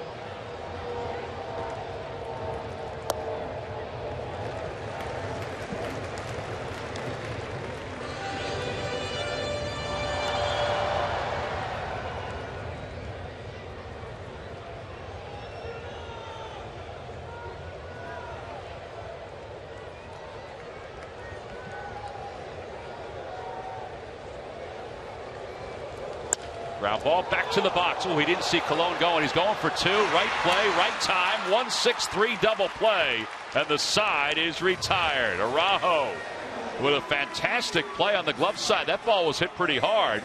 He turns the double play, gets the Phils out of a jam, and will go to the 6th.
The month of May has been very merry for Ryan Howard. A batting average below 200 in April has been consistently above 300 during the second month of the season. The average has climbed and the power in his bat has returned. Number 6 is key to the Phillies offense. His successful swings are making Phillies fans jump for joy. And they're brought to you by Independence Blue Cross. Live fearless.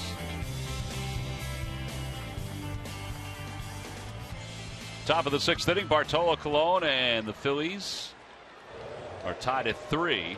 Bartolo was just at third base, and Elvis Araujo just made an unbelievable play on a ball hit sharply by Duda. A lot of times the runner from third will try to draw the attention of the fielder and then try to stop them from turning a double play. It's our Hyundai defensive play of the game. Well, it makes a very nice play. He gets up, he takes a nice, easy throw to second base.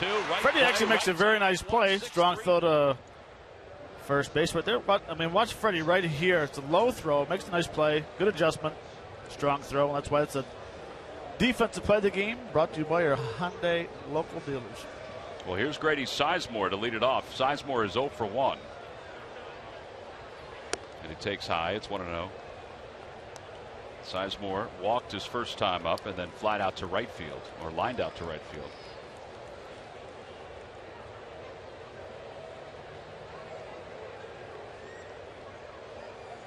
Inside corner, it's 1-1.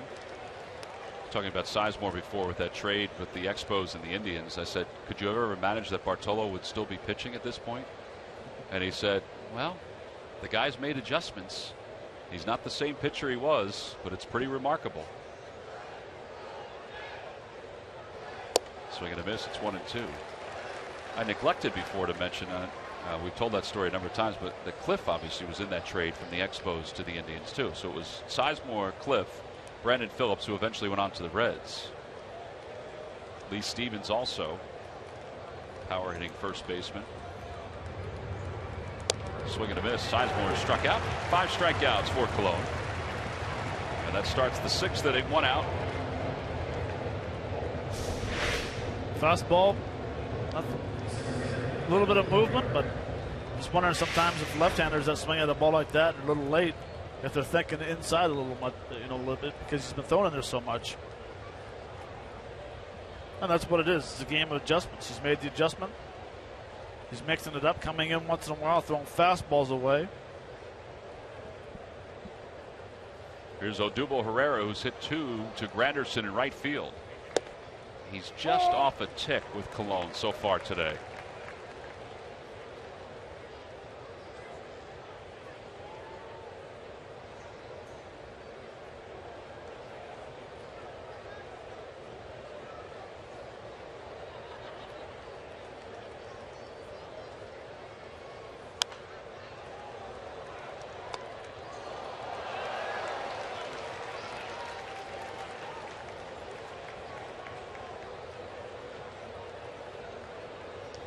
6-0-2 counts for Bartolo Colon.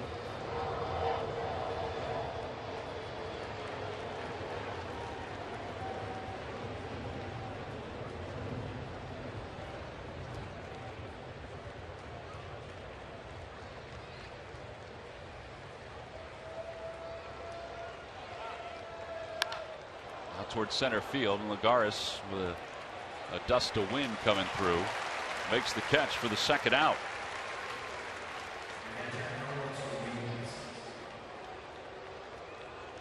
Shinmar Gomez warming up in the bullpen for the Phils. Tuesday, June 2nd, the Phillies will take on the Cincinnati Reds to start a 3-game series, and it's their vintage bobblehead that'll be given out. Compliments of the folks at WIP, WPHT. That'll go out to all fans. Tickets can be purchased anytime by going to Phillies.com. If you follow the Phillies on Twitter, that bobblehead has been bouncing all over the place. Pictures have been taken from throughout this road trip, but also from other points.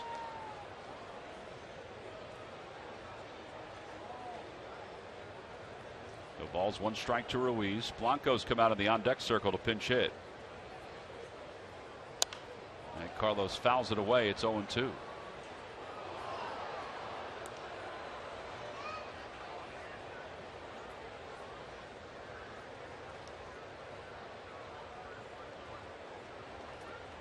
It is pretty remarkable, though. 7 times today, no balls, 2 strikes. Yeah. 7 times, 5 strikeouts.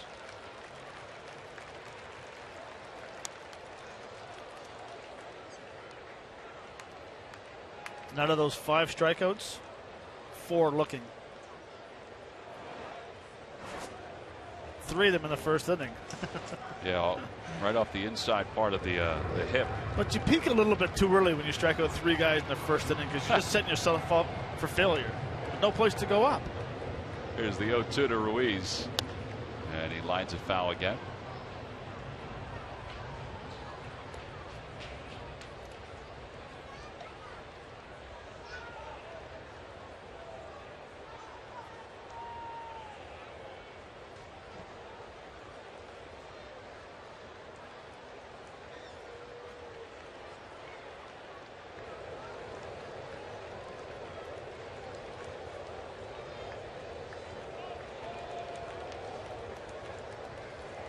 Carlos grounds it foul past Pete McCannon.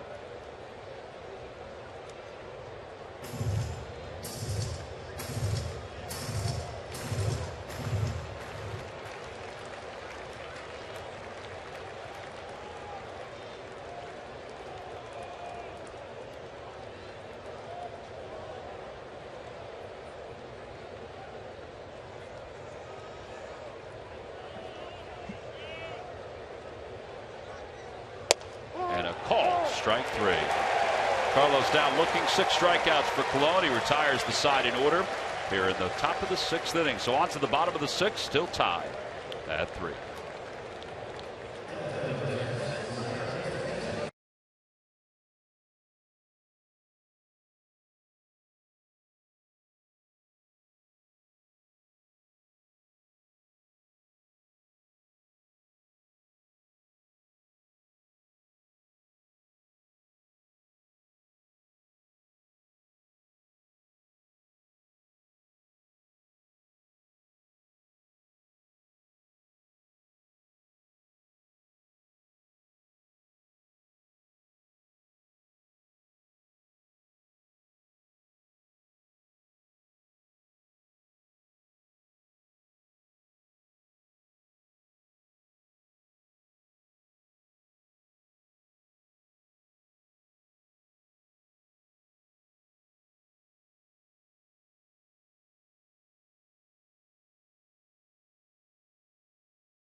Today for great offers on our most exciting lineup ever. ShopNissan.com. And by Xfinity, the official entertainment provider of the Philadelphia Phillies. Boy, a beautiful day up here in New York. We hope you're enjoying your day down in the Delaware Valley, where the Phillies here are tied with the Mets 3-3. Elvis Araujo came on to roll the double play ball to end up the 5th inning, still on in the 6th, at least to start. He's got Daniel Murphy, then Kadire and Wilmer Flores. Gomez has sat down. Justin DeFreitas has started to warm up in the pen.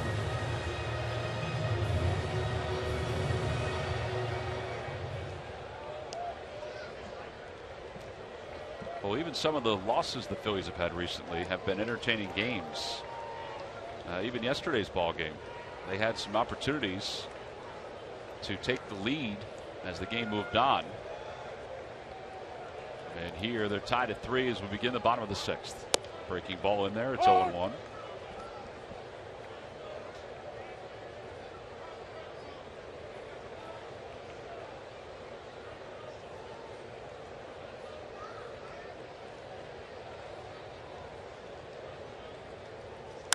Back toward the middle, off the mound, a base hit for Murphy. And he's 2 for 3.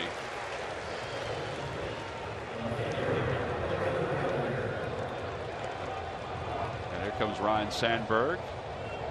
And that's going to be it for Araujo.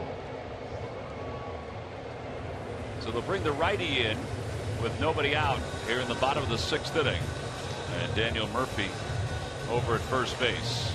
Another pitching change for the Phils, tied at 3 in the bottom of the 6th inning. Let's see if DeFreitas can roll the same double play when we come back.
On this Memorial Day 2015 up here in New York, where the Phillies and the Mets are tied at 3. We're in the bottom of the 6th inning.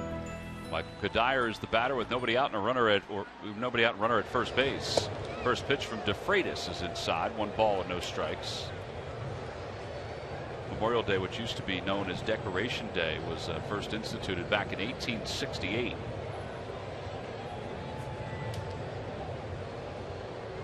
Then in the early 70s was changed to Memorial Day to be an official holiday. Inside, 2-0.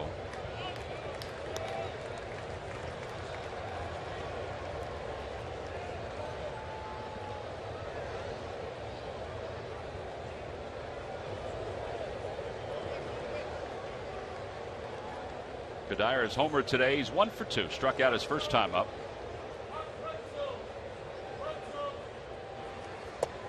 Inside again, now 3-0. Well, this was a blast right here. It really was. It was a fastball down the zone, and he knew it as soon as he hit it. Should have known it went up the second deck.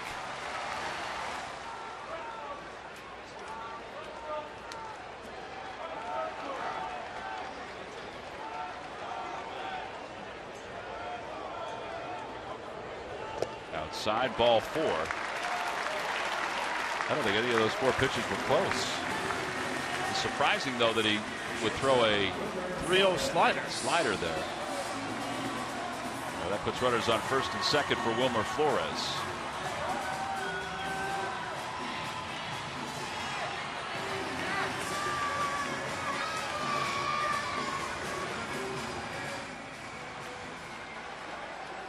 You know, during the course of a 9-inning game, you can question a lot of things from a distance. It's been odd, some of the pitch selection today for the Phillies pitchers in certain spots.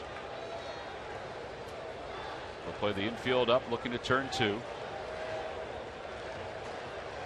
With Wilmer Flores at the plate, they might think about a bunt here. Nope, he's going to swing away, and he takes inside 1-0. That's 5 straight out of the strike zone for DeFreitas. That's 4 fastballs that he's missed inside on, or pitches that are inside. 3-0, he missed pretty badly on the slider.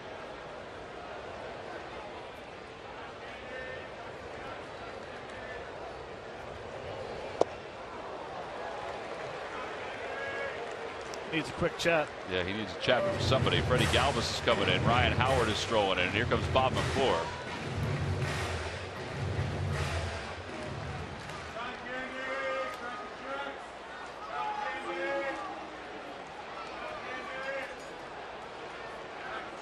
Hopefully Bob saw something in the dugout that he can relay to DeFreitas.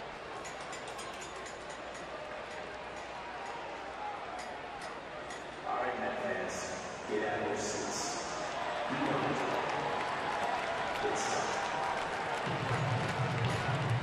Two balls, no strikes to Wilmer Flores. He has struck out. He's also popped out to short.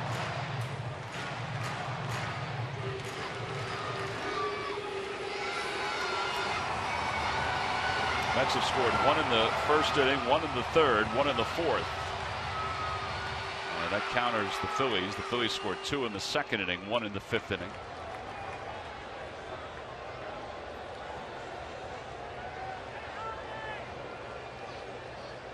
Runners lead off, and the 2-0 pitch coming. In there for a strike. It's 2-1.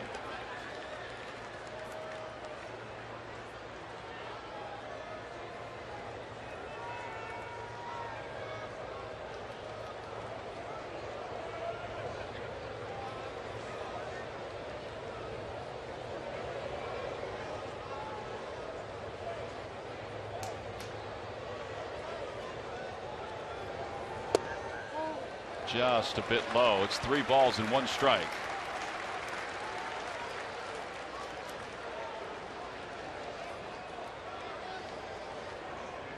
Munoz is waiting on deck.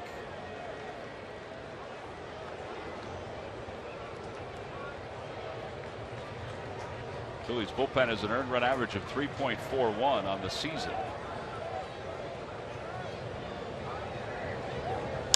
And a high fly ball to left field.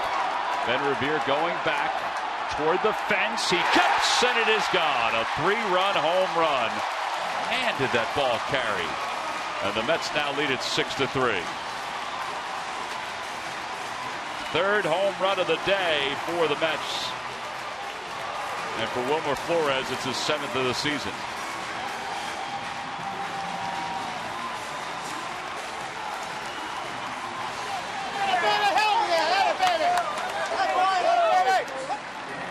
Well, it's a 3-1 fastball. You can see out up front just a little bit of it. Top hand takes over, but as soon as he hits it, he knows it with the bat flip.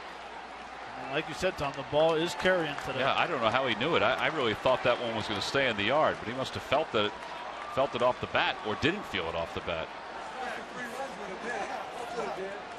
2 balls and 1 strike. Or excuse me, no balls and 1 strike to Munoz.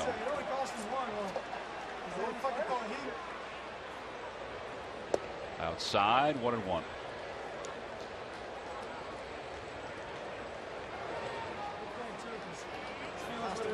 Seven home runs, 19 RBIs for Flores.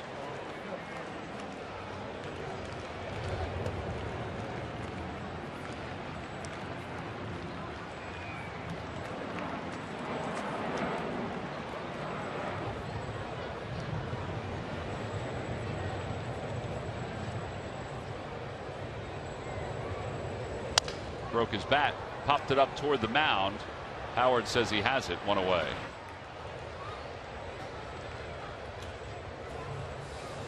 Yeah, that'll bring Anthony Recker to the plate.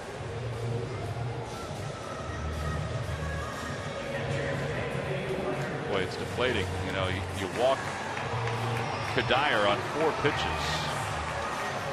and then you fall behind Wilmer Flores, and you surrender the 3-run home run. Well, you get into a point where it's a 3-ball, 1-strike count. You have to throw a strike. Have to, yep. You know, questionable. The 2-1 strike was a low.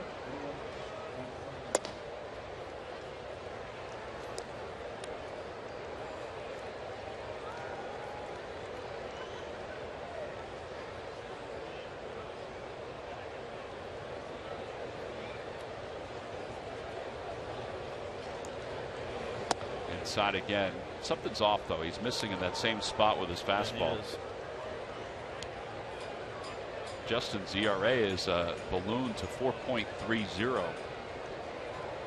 11 balls, 4 strikes. It's not like him to be that far out of the strike zone.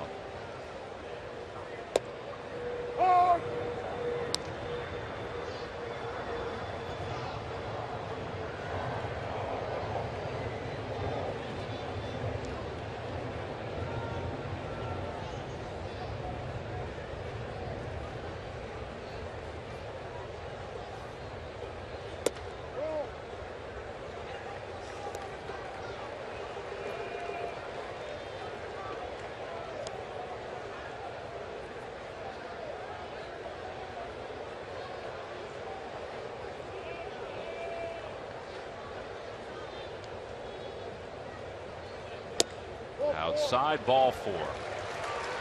But they've got somebody else warming in the bullpen. It is Gomez, who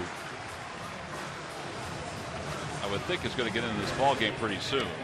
This is the 3rd straight day that DeFreitas has worked.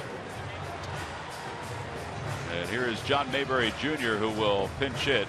And here comes a double switch from Ryan Sandberg. So DeFreitas' afternoon will be complete. We'll have a pitching change, a new position player. Phillies trail at 6-3 here in the bottom of the 6th.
Three-run home run by Wilmer Flores. 3 home runs hit today by the Mets offense. And now the Phillies back into their bullpen. And Jenmar Gomez, no wins, no losses, an ERA of 3.06. Will be out there to face John Mayberry Jr., who's coming up as a pinch hitter. Jeff Francoeur is also in the ball game as part of a double switch out in right field. So Francoeur will bat 9th, which means he's going to lead off the top of the 7th inning.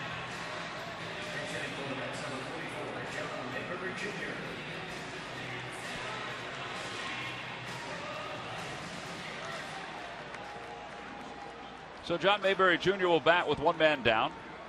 Runner at first base. That's Anthony Recker. Mayberry hitting 156 with a home run and 5 runs batted in. He's just 1 for 9 as a pinch hitter this season.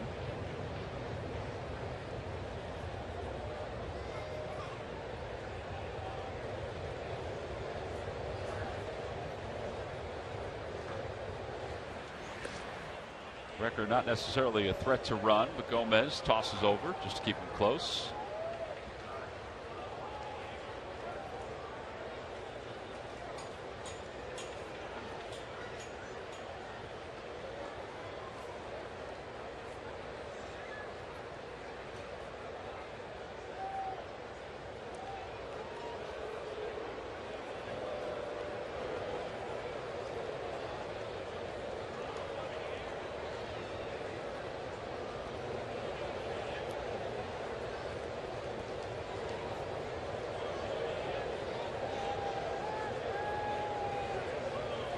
Decent sized lead off first.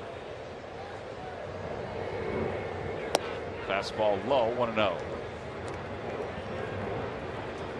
Phillies traded John Mayberry to the Toronto Blue Jays, and then this past offseason he signed as a free agent with the Mets, had a solid spring, enabled him to make the club. It hasn't carried over to the regular season.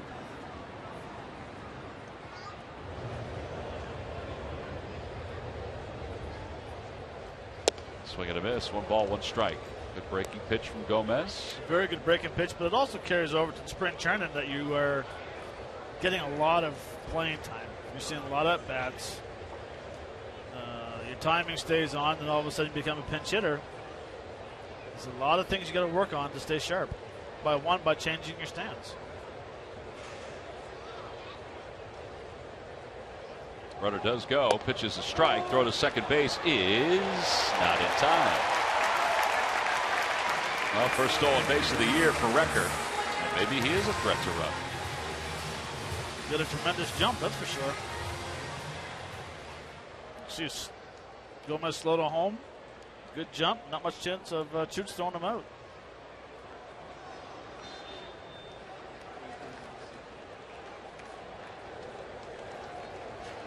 Carlos is asking the home plate umpire, I guess, about one of the pitches.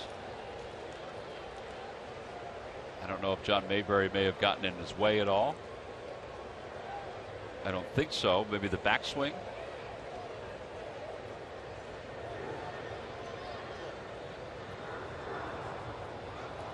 All right, so they were talking about the count. So it is 1-2.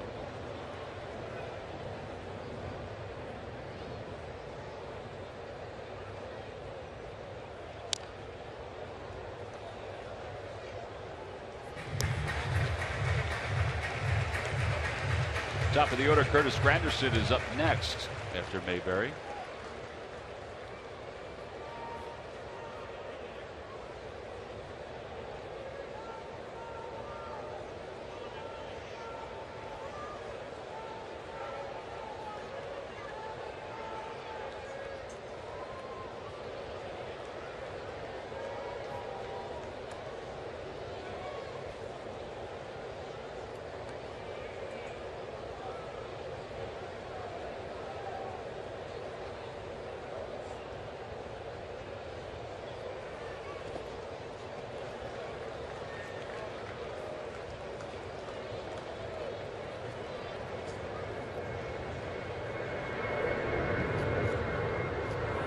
Great stop by Chooch, by the way. Sure Slide was. to his right and keep it in the chest.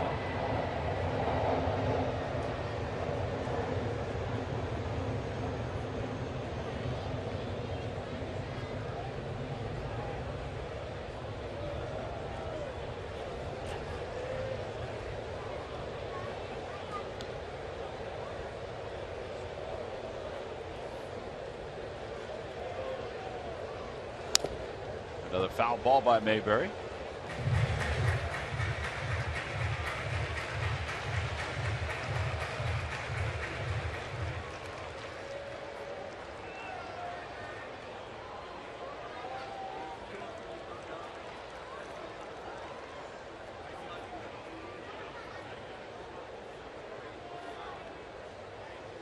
We always thought Bastardo was slow. Yeah, well, this is not the same guy the Phillies had at spring training. I mean, he was moving. The sinker was moving. He was moving. See, his pitch was a lot like that right there. That one just missed. They do appeal. No swing, and it's 3 balls and 2 strikes to Mayberry. I mean, Gomez in spring training, he was on the mound, Tom. Great point. He was on the mound, working quick, had a great tempo.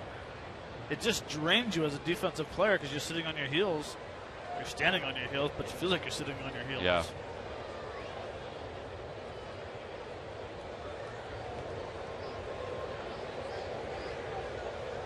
Recker leads off second. 3-2 pitch. Ground ball toward third. Franco comes charging. He's got it. And in time to get Mayberry 2 outs here in the 6th inning. And back to the top of the order now for Curtis Granderson.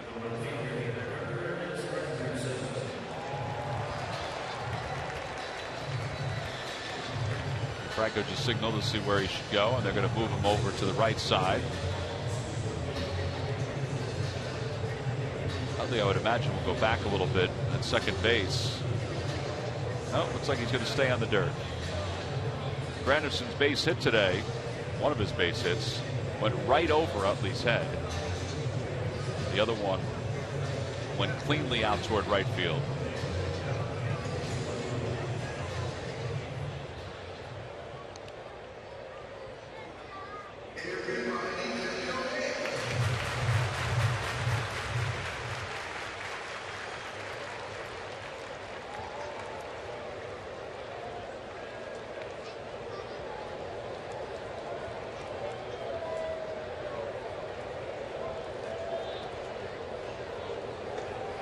Fastball at the knees, and it's 0-1. That's a good pitch right there by Gomez. We did kind of grow used to it in spring training. We did.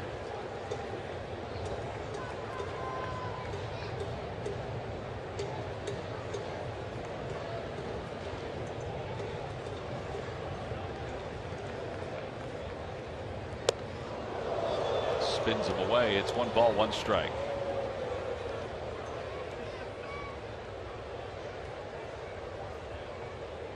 Good pitch. That's a front door sinker.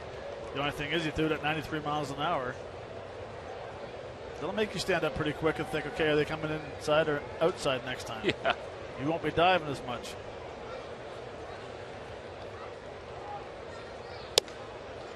Oh.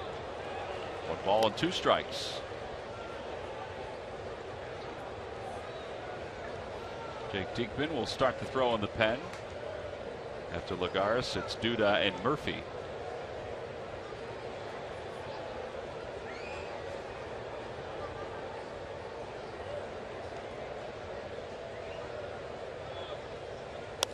Fly ball right center field.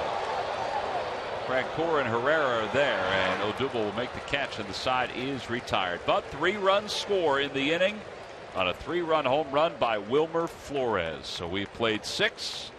We'll go to the 7th inning with the Phillies trailing it now 6-3. And now we'll turn things over to Alex Anthony, the public address announcer here at Citi Fields. Mets are proud to once again participate in the National Moment of Remembrance as we pause to remember the brave men and women who made the ultimate sacrifice in service of our country. We ask that you please rise, remove your caps, and join us now in this moment of silence as a collective, unified expression of gratitude to the heroes who lost their lives while protecting the freedoms we enjoy today.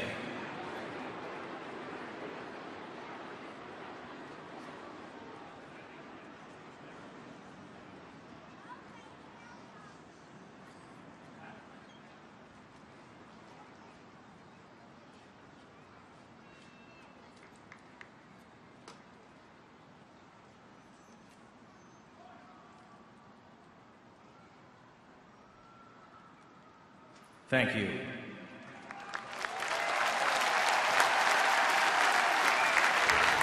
the National Moment of Remembrance during Memorial Day weekend. For more on that and everything else that Major League Baseball is doing around this Memorial Day, let's go to Greg Murphy. Murph?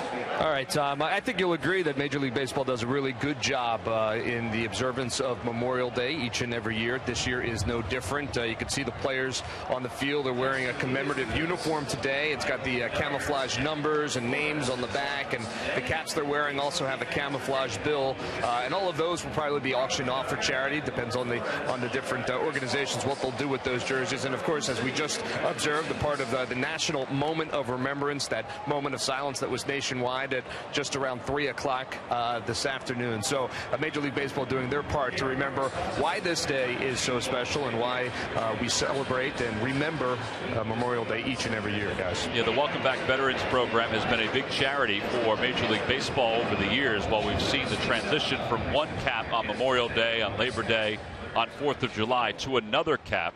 And the transition now is this camouflage bill along with the team's color as the body of the cap. And I agree with Murph. I think Major League Baseball has done a tremendous job over the years in raising money for the Welcome Back Veterans Program. That provides grants to university hospitals throughout the country to treat veterans suffering from PTSD and traumatic brain injury. It also helps programs to get vets who have come back from battle, come back from service, to get jobs once they leave the military as well. Well, time now to take a look at our local Honda dealers game summary. Delaware Valley Honda dealers game summary. Chase Utley is a 2-run single here this afternoon. But home runs by Lucas Duda, Michael Kadire, and Wilmer Flores have helped the Mets to a 6-3 lead. Right now, Bartolo Colon is the pitcher of record on the winning side for New York. His day is done as he goes 6 innings, and Alex Torres will be the new pitcher for the Mets. 20th ball game for Torres. See, lefties hitting .217, but right-handers hitting under 100 against him. And he'll have a right-hander to deal with, and Jeff Francoeur as we begin the top of the 7th inning. Opponents are hitting that average with the right-handers being so low is because of that great changeup. He doesn't throw a lot of changeups to left-handers, but when his changeup is on, and we've seen him a few times this year, and he hasn't looked very sharp. He's had a hard time throwing a lot of strikes. Well, the bottom line is we need base runners right now. Well, Jeff Francoeur will lead things off.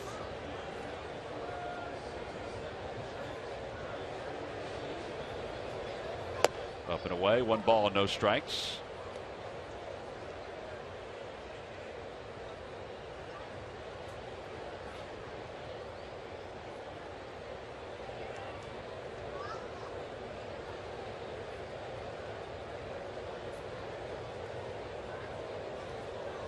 Up and away, up and inside this time. 2 balls, no strikes.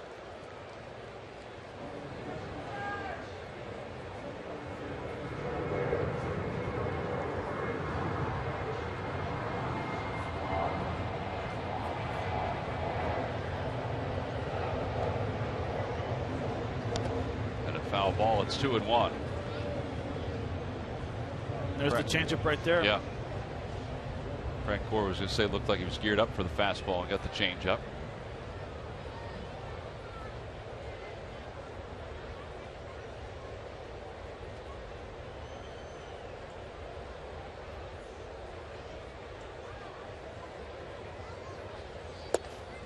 That time he got a fastball, and it's 2-2.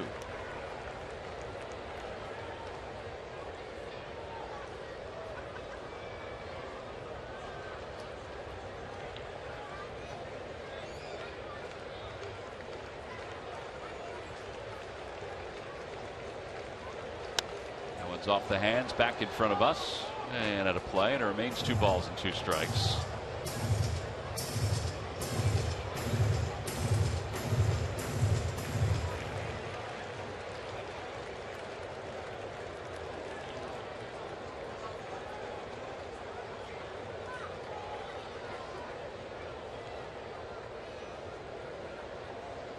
Comes the changeup right here. Stay back, Frenchie. Pops it up. Flores and Murphy are out in shallow center, and it's Flores who makes the catch. And 1 out. Back to the top of the order for Ben Revere.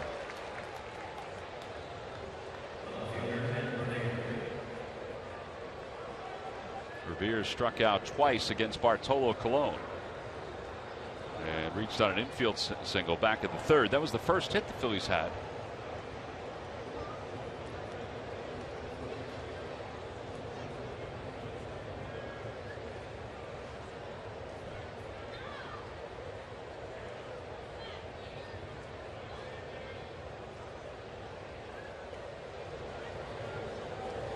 Outside, 1-0.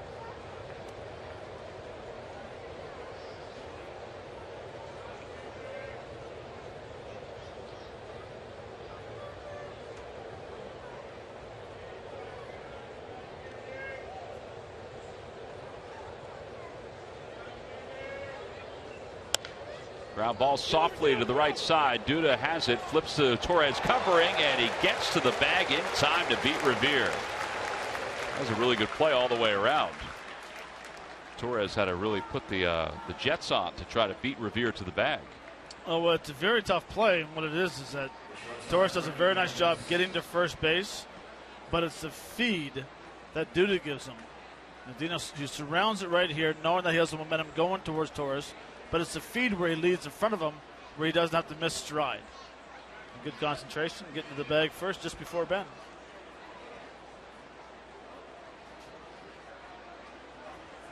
If that throw is a foot back a little bit, you have to break it down and slow. It throws your stride off, and that's what happens when you give a good feed. Galvis is 2 for 3. Bunt single his last time up.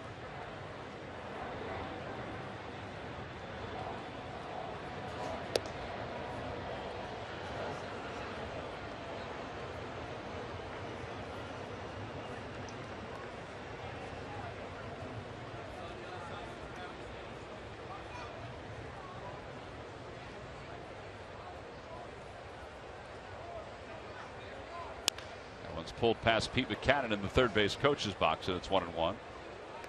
Old twinkle toes McCannon.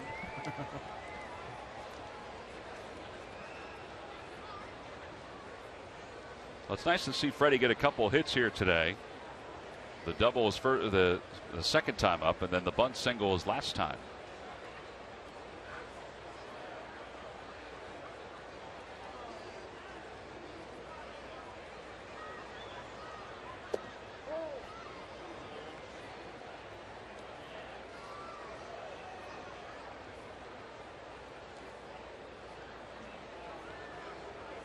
It's amazing what a couple of knocks will do when you're struggling. Your confidence gets going. He has a little more movement now when he's hitting. He looks more comfortable. He's not as tight, not as tense. A little more pep in his step. Yeah, his swing's a little freer.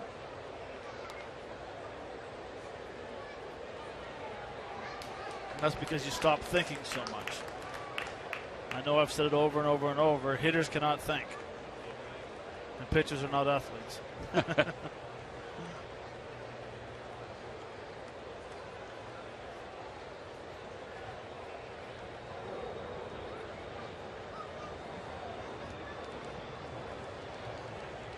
Galvis chops it toward the left side, backhanded by Flores, and he throws him out. So the Phillies go down quietly here in the 7th inning.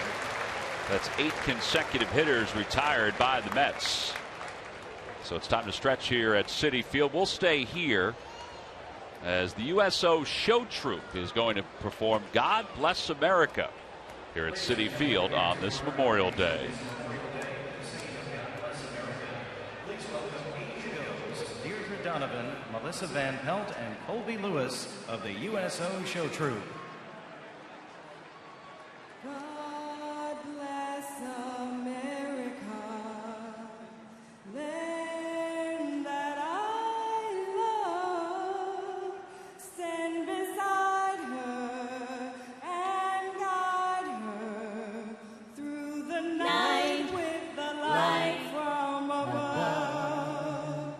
From the mountains to the prairie.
ladies and gentlemen, the USO Show Troupe.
Phillies Alumni Luncheon. We'll recognize Pat Burrell, who will be inducted into the Phillies Wall of Fame on Friday, July 31st. Lunch at the Diamond Club, photos with the 1980 and 2008 World Series trophies, a raffle benefiting Phillies Charities Incorporated, an optional tour of Citizens Bank Park, and a number of surprise guests. Go to Phillies.com/alumni luncheon for more information. All right, we go to the bottom of the 7th inning. And Genmar Gomez is still out there for the Phils. The Mets have taken a 6-3 lead. Thanks to a 3-run home run by Wilmer Flores in the 6th inning. Here's Juan Lagares, who takes inside, 1 ball, no strikes. Severino Gonzalez started the ball game for the Phils, went 4 1/3, 6 hits, 3 earned runs, 8 strikeouts.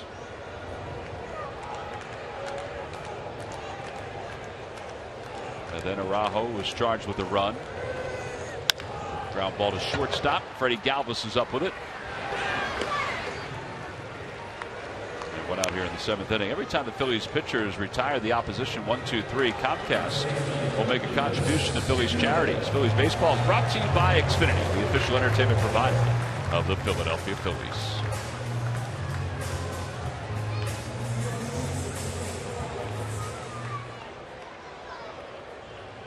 Well, here's Lucas Duda, who is 1 for 2, hit by a pitch his first time up, and then homered his second time. Good breaking ball. It's 0-1.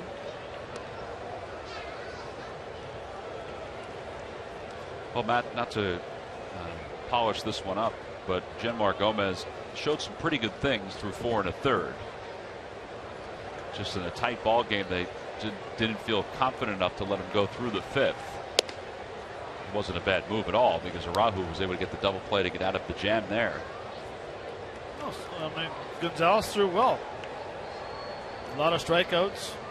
He was doing well with a lot of strikeouts, and he made a couple of pitches that were out over the plate that were hit pretty good for home runs. That one's popped up, and Ruiz and Genmar Gomez are there, but it's Galvis who makes the catch. And I meant Gonzalez. I didn't mean Genmar Gomez. So 2 outs here in the 7th inning. I got you. I know what you meant. And that'll bring Daniel Murphy to the plate. He's 2 for 3. An RBI single his first time up, grounded out, and then singled and scored in the 6th inning.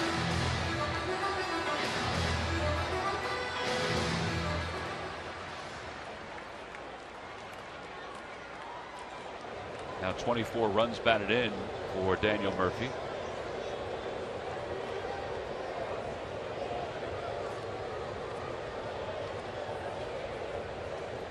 Fastball, and it's 0-1.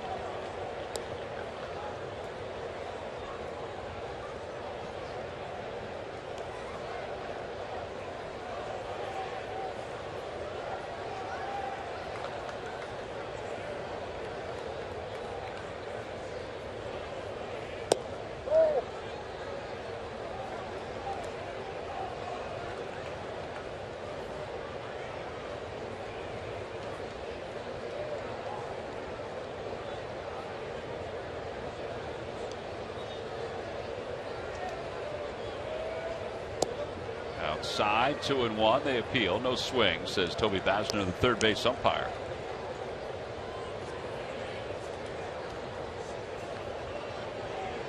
It almost gets to the point where whenever Gonzalez starts a game for the Phillies, they're hoping he gets to 5, gives them 5 strong innings, and then go to a bullpen.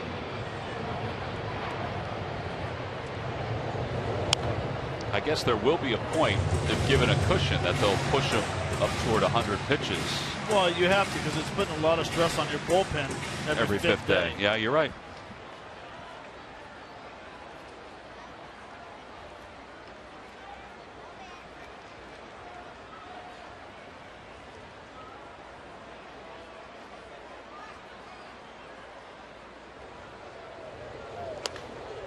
Fly ball left center field. Freddie Galvis backpedaling. He says he has it. Herrera's coming in, and Herrera makes the call at the last moment and makes the catch. A 1-2-3 7th inning for Jenmar Gomez.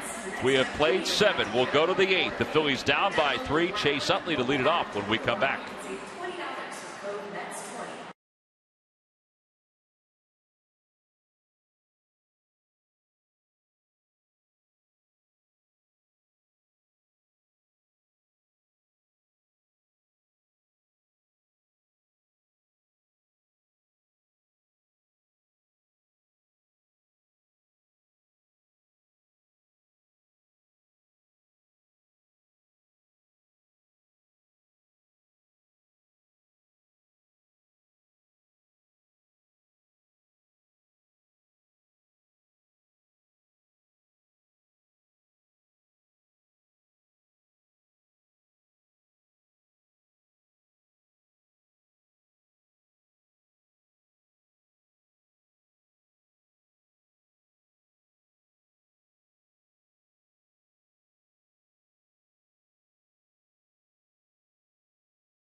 Del Val Honda dealer. Visit DelValHondaDealers.com today. And by Jefferson, where health is all we do. Call 1-800-JEFF now or visit Jefferson.edu. Phillies down to 6 outs here as we go to the top of the 8th inning. Alex Torres will stay in the ball game to face Chase Utley and Ryan Howard. There is a right-hander warming up. It looks like Carlos Torres in the bullpen for the Mets.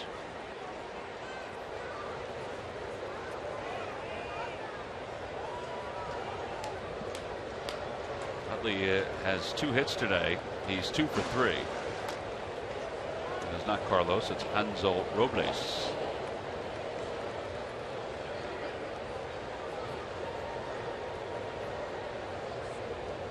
First pitch inside, 1 ball, no strikes. Well, this is only a 3-run game right now. Now, the game is shortened for the Mets with Familia. He's been very good as their closer.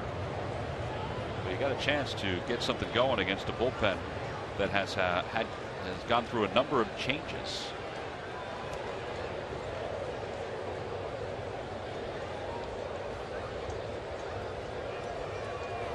Utley takes strike 1. It's 1 ball, 1 strike.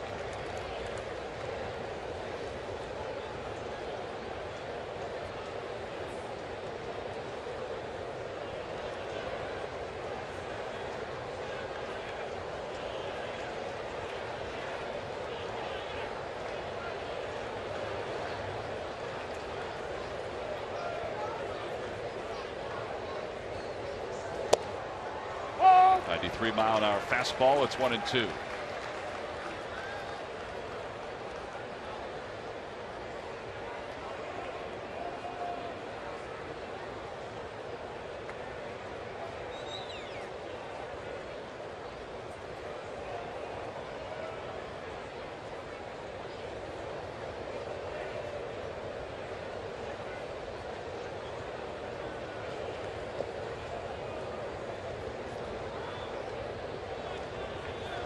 Mets acquired Alex Torres during spring training from the San Diego Padres.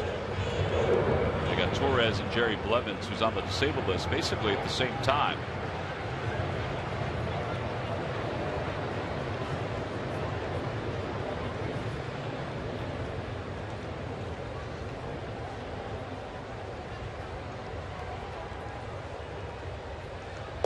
Counted away, 3-2.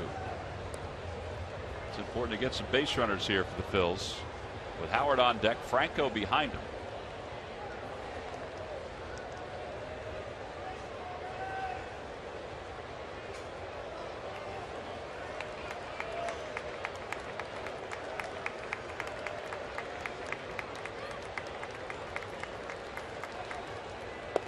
And there's ball 4. So Utley's aboard. Chase has been on base 3 times. So leadoff base runner here in the 8th inning. Let's check in with Greg Murphy. Murph. All right, thanks, Tom. It's time now for our Coors Light Cold Hard Fact, and it is on this date in 1951 at Scheid Park. A much heralded rookie named Willie Mays made his major league debut against the Phillies. Now, Mays came to the Giants after hitting .477 in 35 games in the minor leagues, just 20 years old. Now, in his major league debut, he went 0 for 5, but did make 2 terrific defensive plays, and the Giants went on to beat the Phillies 8-5, and he went on to a pretty good career. A very special career. His home run total was just passed by Alex Rodriguez a couple weeks ago. Ryan Howard is the batter. He's 1 for 2 with an RBI and a sac fly, and the first pitch is in the dirt. It's 1-0. Willie Mays, who played in the Negro Leagues, and then his first professional team was in Trenton, New Jersey, the Trenton Giants. He played his home games at Dunn Field.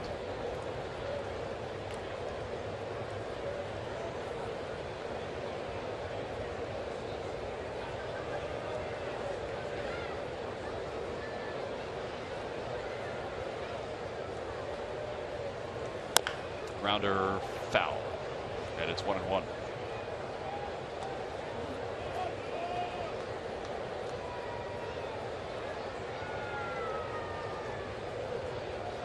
See if the Phillies can piece something together here, Matt. Yeah, it'd be nice to see Torres a hitter, or I'm sorry, a pitcher that's frustrating to face because you want to sit on a certain pitch, and he can miss it by a mile, and then all of a sudden paint right on the corner for you. So we got to be very, very patient when you face him.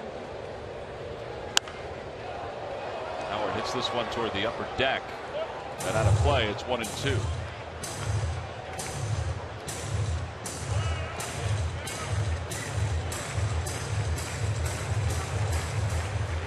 What a great turnaround Ryan's had right now over the last, let's say, 3 weeks.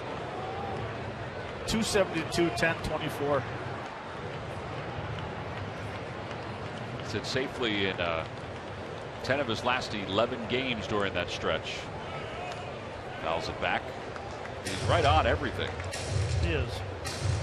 His average at one point was at 230. In fact, it was lower than that, but during this recent stretch, he had gotten it to 230. And now with what he's done in the last dozen or so games, it's up to 272.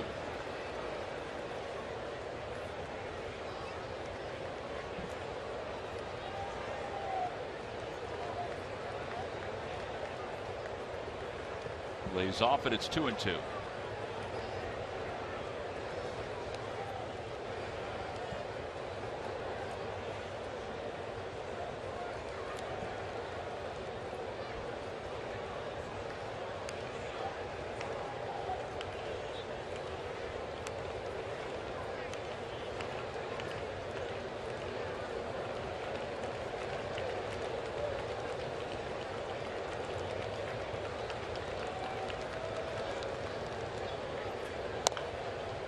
Stayed on that breaking ball and hooked it foul.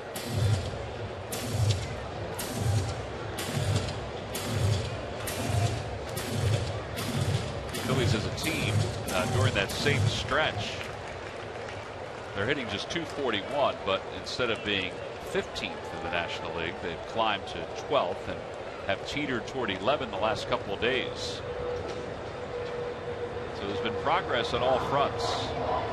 Haven't really been able to put it together today. 3 runs on 6 hits. Howard waves at a breaking ball, and there's one away.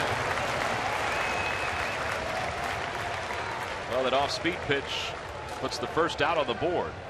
And here comes Terry Collins. Yeah, it's almost like a changeup. It's a weird pitch because it's like a changeup cutter. I don't know if he just tightens it up and does that big subtraction of the fastball, whatever it is, but had very good movement. Well, pitching change. They're going to bring in the right-hander to face Maikel Franco. We'll be back to Citi Field right after this.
Here in the 2015 season. 4 tickets, 4 hot dogs, and 4 sodas for $100. A great value for all families. Go to Phillies.com to find out the dates and to purchase your family packs as the Phillies get ready to come home this weekend. Take on the Colorado Rockies first. The rest of this one, 2 more here in New York. Phillies trail at 6-3, 1 out, top of the 8th inning. And Hansel Robles will be the new pitcher for the Mets. This is his 10th ball game at 3.12 ERA, 9 strikeouts in 8 2/3. And he'll face Maikel Franco and then Cesar Hernandez, who's going to be out as a pinch hitter. First pitch goes right on by Franco, and Utley will go to second base.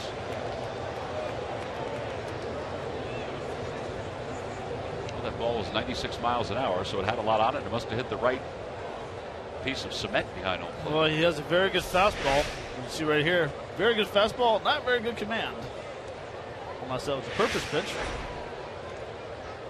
One never knows, Tom. One never knows. He has a very good changeup and a slider that he tops out at 88 miles an hour. Franco's grounded out, flied out, and popped out. As a runner at second base with 1 man down.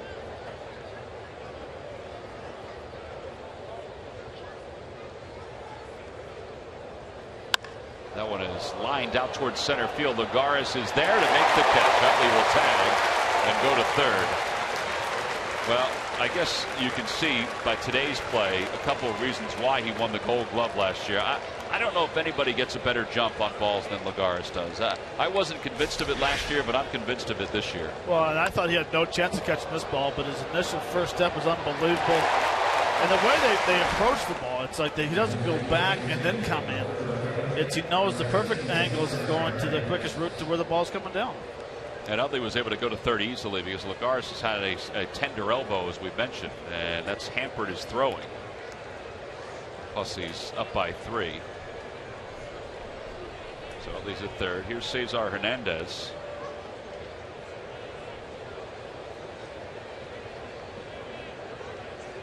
Hernandez hitting .240.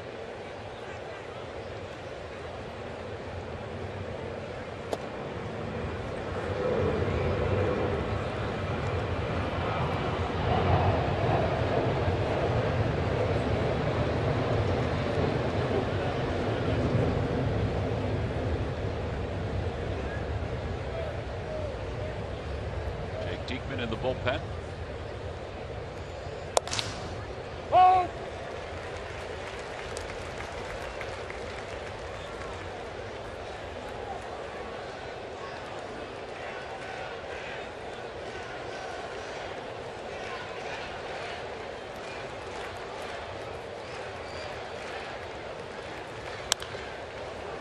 It's popped up third base side. Munoz will give it a look, and it's out of play.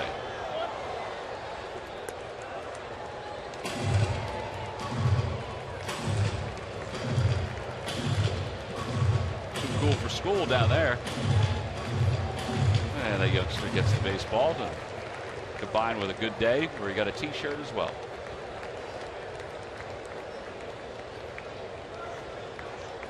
Dad didn't have to buy any souvenirs today. Yeah, but how much did you pay for those seats? Well, that's a good point.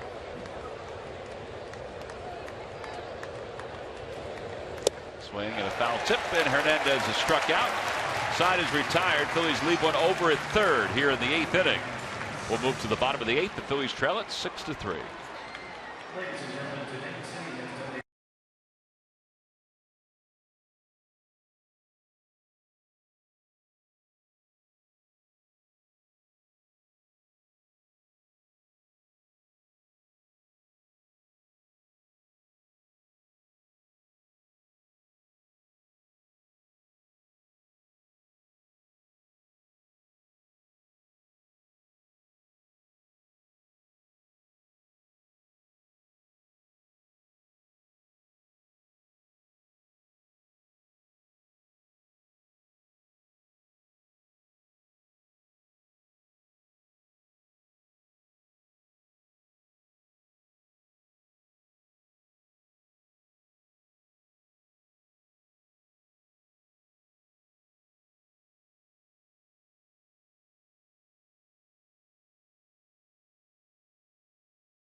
Of the game. Well, that was his 6th inning. Flores to 3-run home run after Freitas.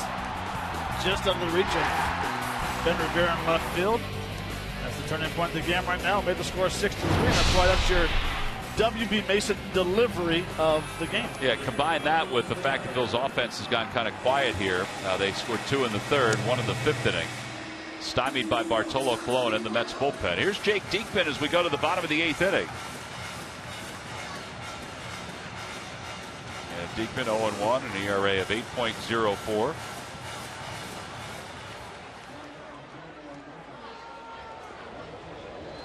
And he will face Michael Kadire as we start the bottom of the 8th. Kadire has homered. He has scored a couple runs today. His average at 250. This is a Mets team that scored only 4 runs in their weekend series against the Pirates. But they have scored 6 today.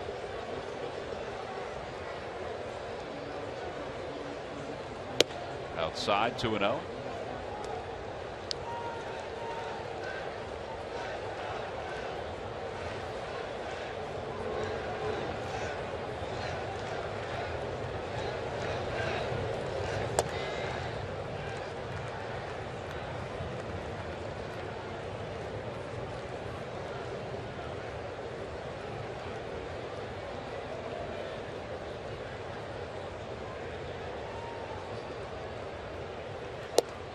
And he just walked Kadire on 4 pitches.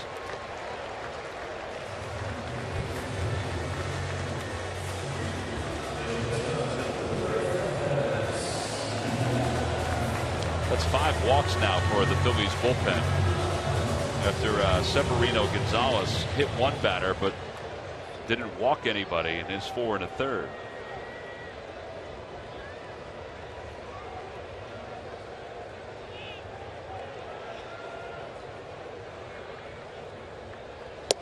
Flores takes a strike. It's 0-1.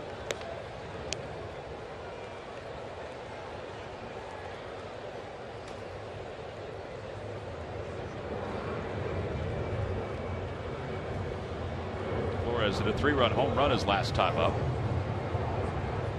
Up and away. And it's 1-1. I should say that's 3 walks for the Phillies bullpen.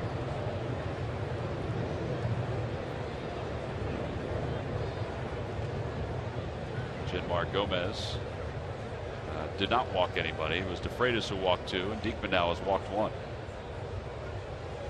That was a good job by Gomez coming in. Sure was. Keeps the game nice and close, or closer, to give you a chance to win. Jeurys Familia warming up in the bullpen.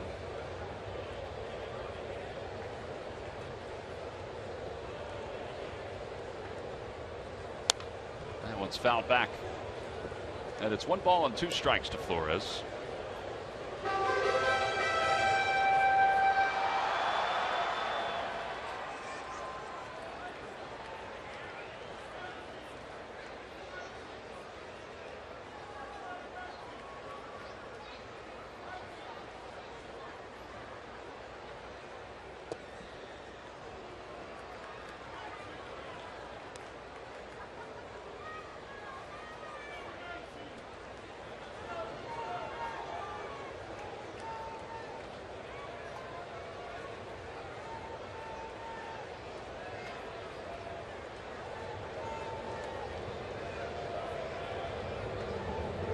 Runner goes. Pitch is swung on and missed. Ruiz's throw to second base, cut off by Utley, but it's interference on the batter. Good call, Matt. So the base runner is out. So there are 2 outs. I don't know if they would have gotten Kadire anyway if Flores didn't interfere. No, they wouldn't, but he knew he struck out, so we just continued walking across right there, right in the path of Chooch. And you don't have to really hit them, guy. It's just a matter if he's getting in your way. Correct. Right there, it's an easy call. So the catcher does get 2 putouts on that.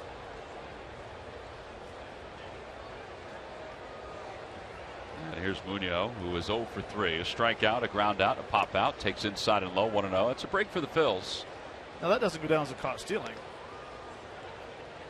It does not. No. It's a fielder's choice, I believe, is how they score it.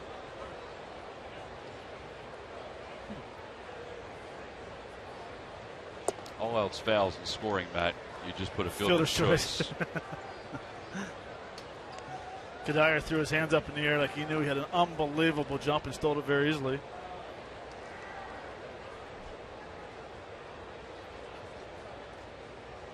That one's in there.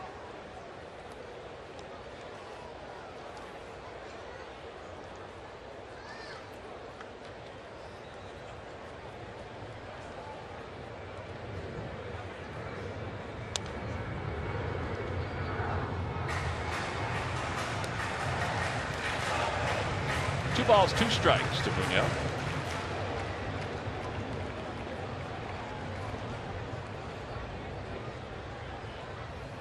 Good fastball today for Diekman, velocity-wise.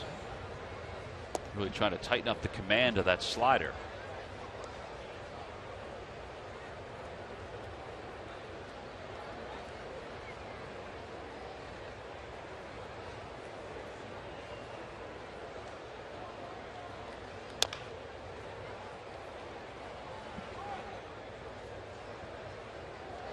So at a Major League scoreboard out at Wrigley Field, the Nationals lead the Cubs 2-1. Chris Bryant has hit a home run for the Cubs.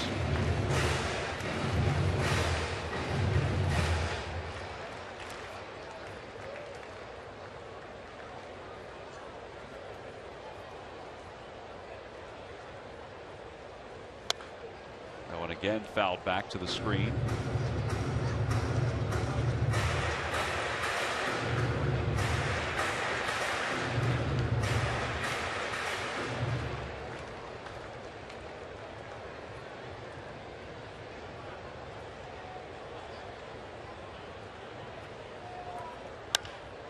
Fly ball right center field. Playable for Odubel Herrera. Sunglasses on, makes the catch. All right, last chance for the Phils. We've played 8 innings here at Citi Field. No runs, no hits, and nobody left in this one. On to the top of the 9th inning.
Mets playing in game 1 of this 3-game series. Beautiful day up here in New York. A lot of ceremonies here at Citi Field. The same not too far from here at Yankee Stadium and all around Major League Baseball today.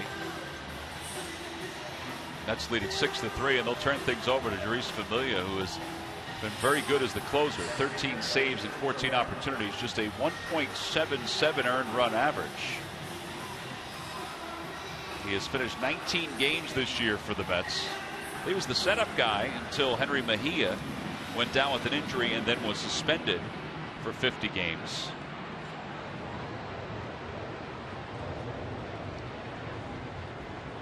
And Familia will face the Phils' Odubel Herrera as we begin the 9th inning.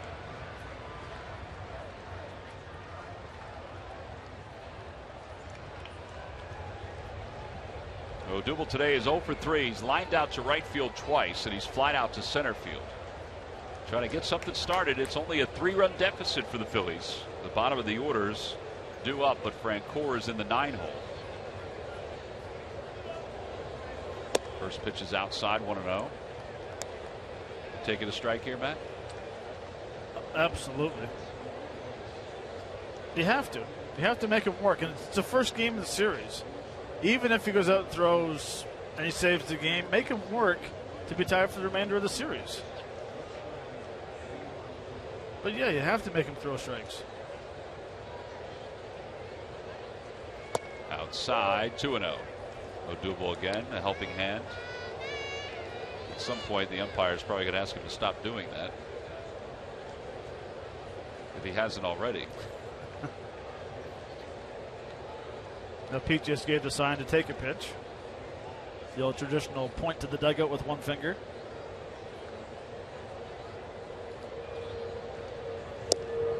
And there's the take for a strike. It's 2-1. 98 on that fastball from Familia.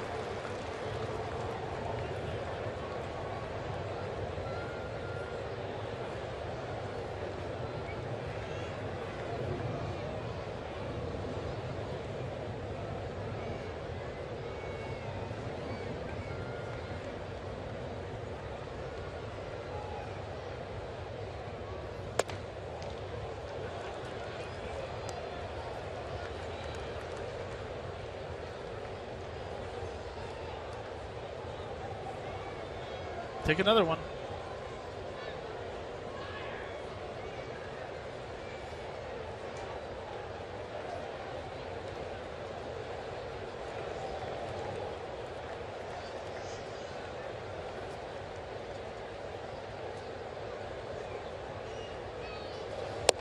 And he does take it. It's 3-2. 99 on that fastball.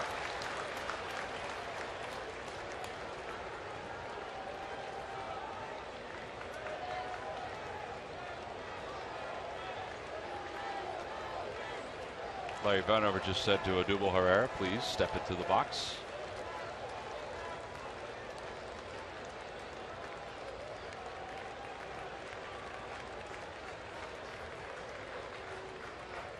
Chopper over to first. Big hop for Duda. There's one away here in the ninth. Coming up for Phil, Ricky Metallico will break down this Memorial Day Series opener between the Phillies and the Mets. Talk a little bit about the Phillies bullpen, I'm sure. Only on Cure Auto Insurance presents Phillies post-game live. All right, Carlos Ruiz with one man down is 0 for 3. He's flied out, he's lined out, and he is struck out.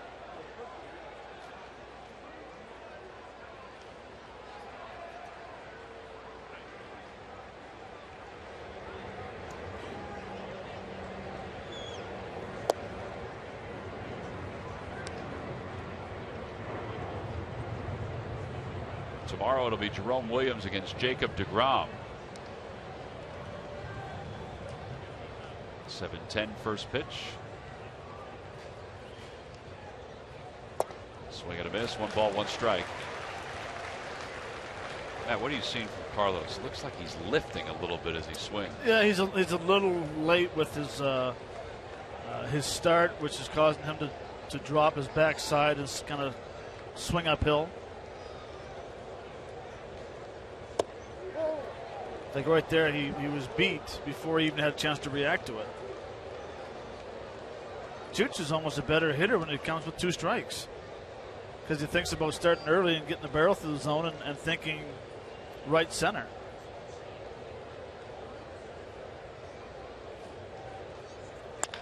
Over toward third, a foul ball. It's even now 2-2. All right, well, let's see here. He's got 2 strikes on him. It's 2 balls, 2 strikes.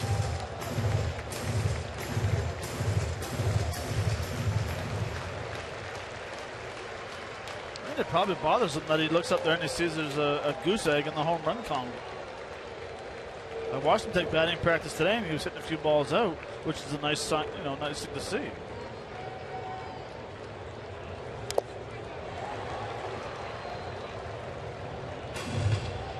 Just got a little piece of that one to stay alive. 2-2.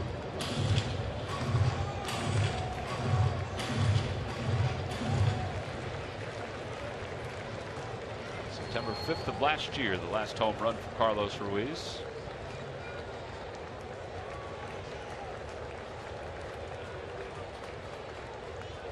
Two balls, 2 strikes. All right, so the second straight batter, he's gone full, 3-2.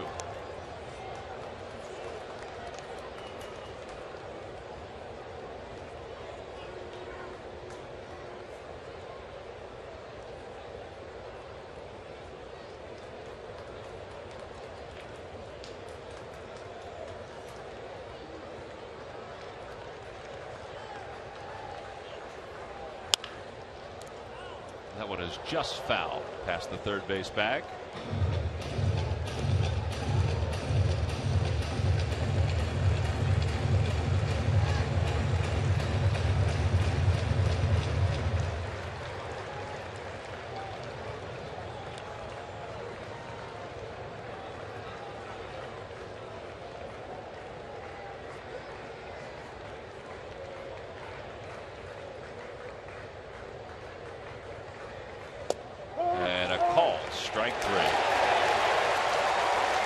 Strikeouts today for Mets pitching, and the Phillies down to their final out here in the top of the 9th inning. That is Jeff Francoeur, who is 0 for 1. It's a 100-mile-an-hour fastball in the corner. Good height. 100 miles an hour. That's a great shot right there too, because you can see right where it went over the plate.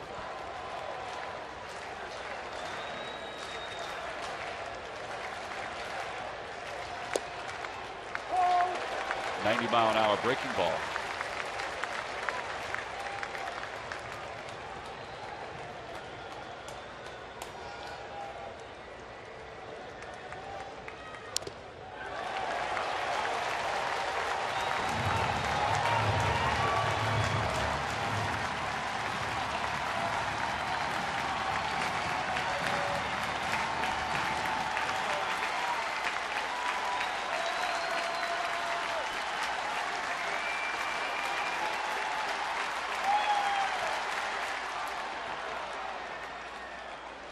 100-mile-an-hour fastball in the dirt, and it remains where now it's 1 ball and 2 strikes.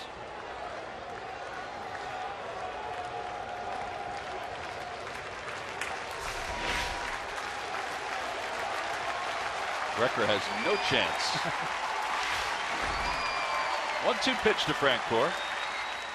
And he got a piece of that slider.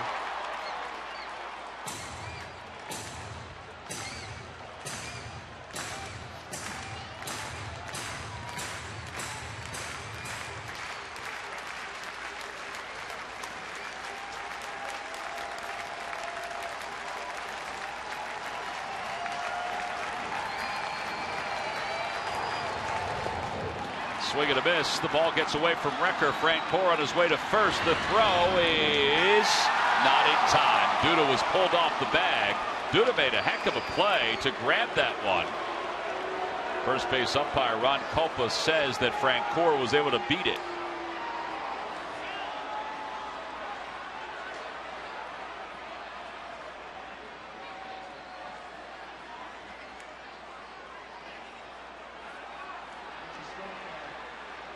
So a strikeout wild pitch, and they're scoring that an E2 on the throw because of the signal by the umpire. E2? Yeah, it looks like he's on the bag. Maybe he's not. He's inching off. Terry Collins is coming out. There's nothing he can review on this because Familia's already on the mound and Revere's in the batter's box. He might ask for help from Larry Vanover, which he can do. I mean, Ron Culpa's right on it. I don't think Larry Vanover had a good enough view to overturn this. But it cannot be reviewed. I guess technically it can go down as a force play, but it can't be reviewed because Familia was already on the mound and Revere was in the batter's box.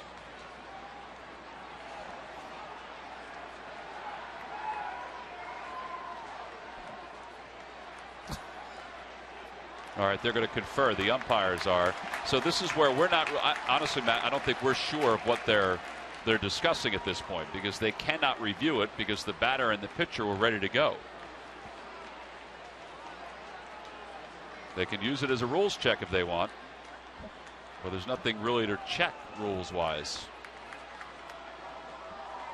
All right, so it is a strikeout, a wild pitch, and an E2. I guess one will never know what the little meeting was about.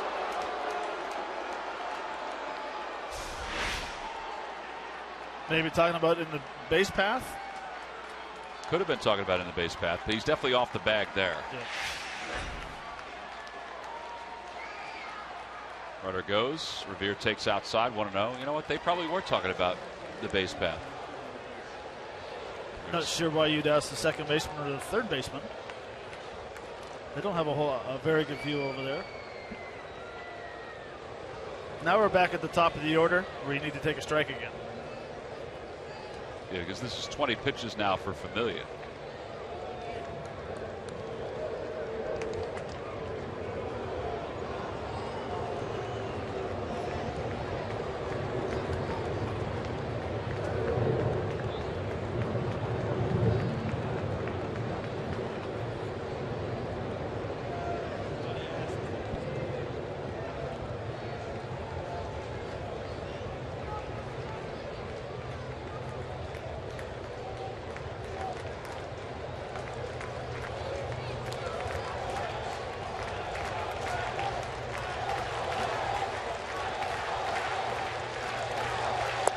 Take strike one. It's 1-1.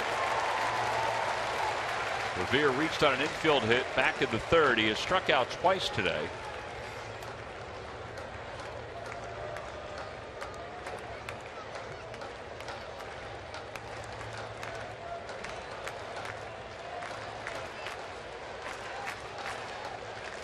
And he pulls that one right at Duda, and the ball game is over. Phillies lead one here in the ninth inning, but Jeurys Familia is able to close the door on the save.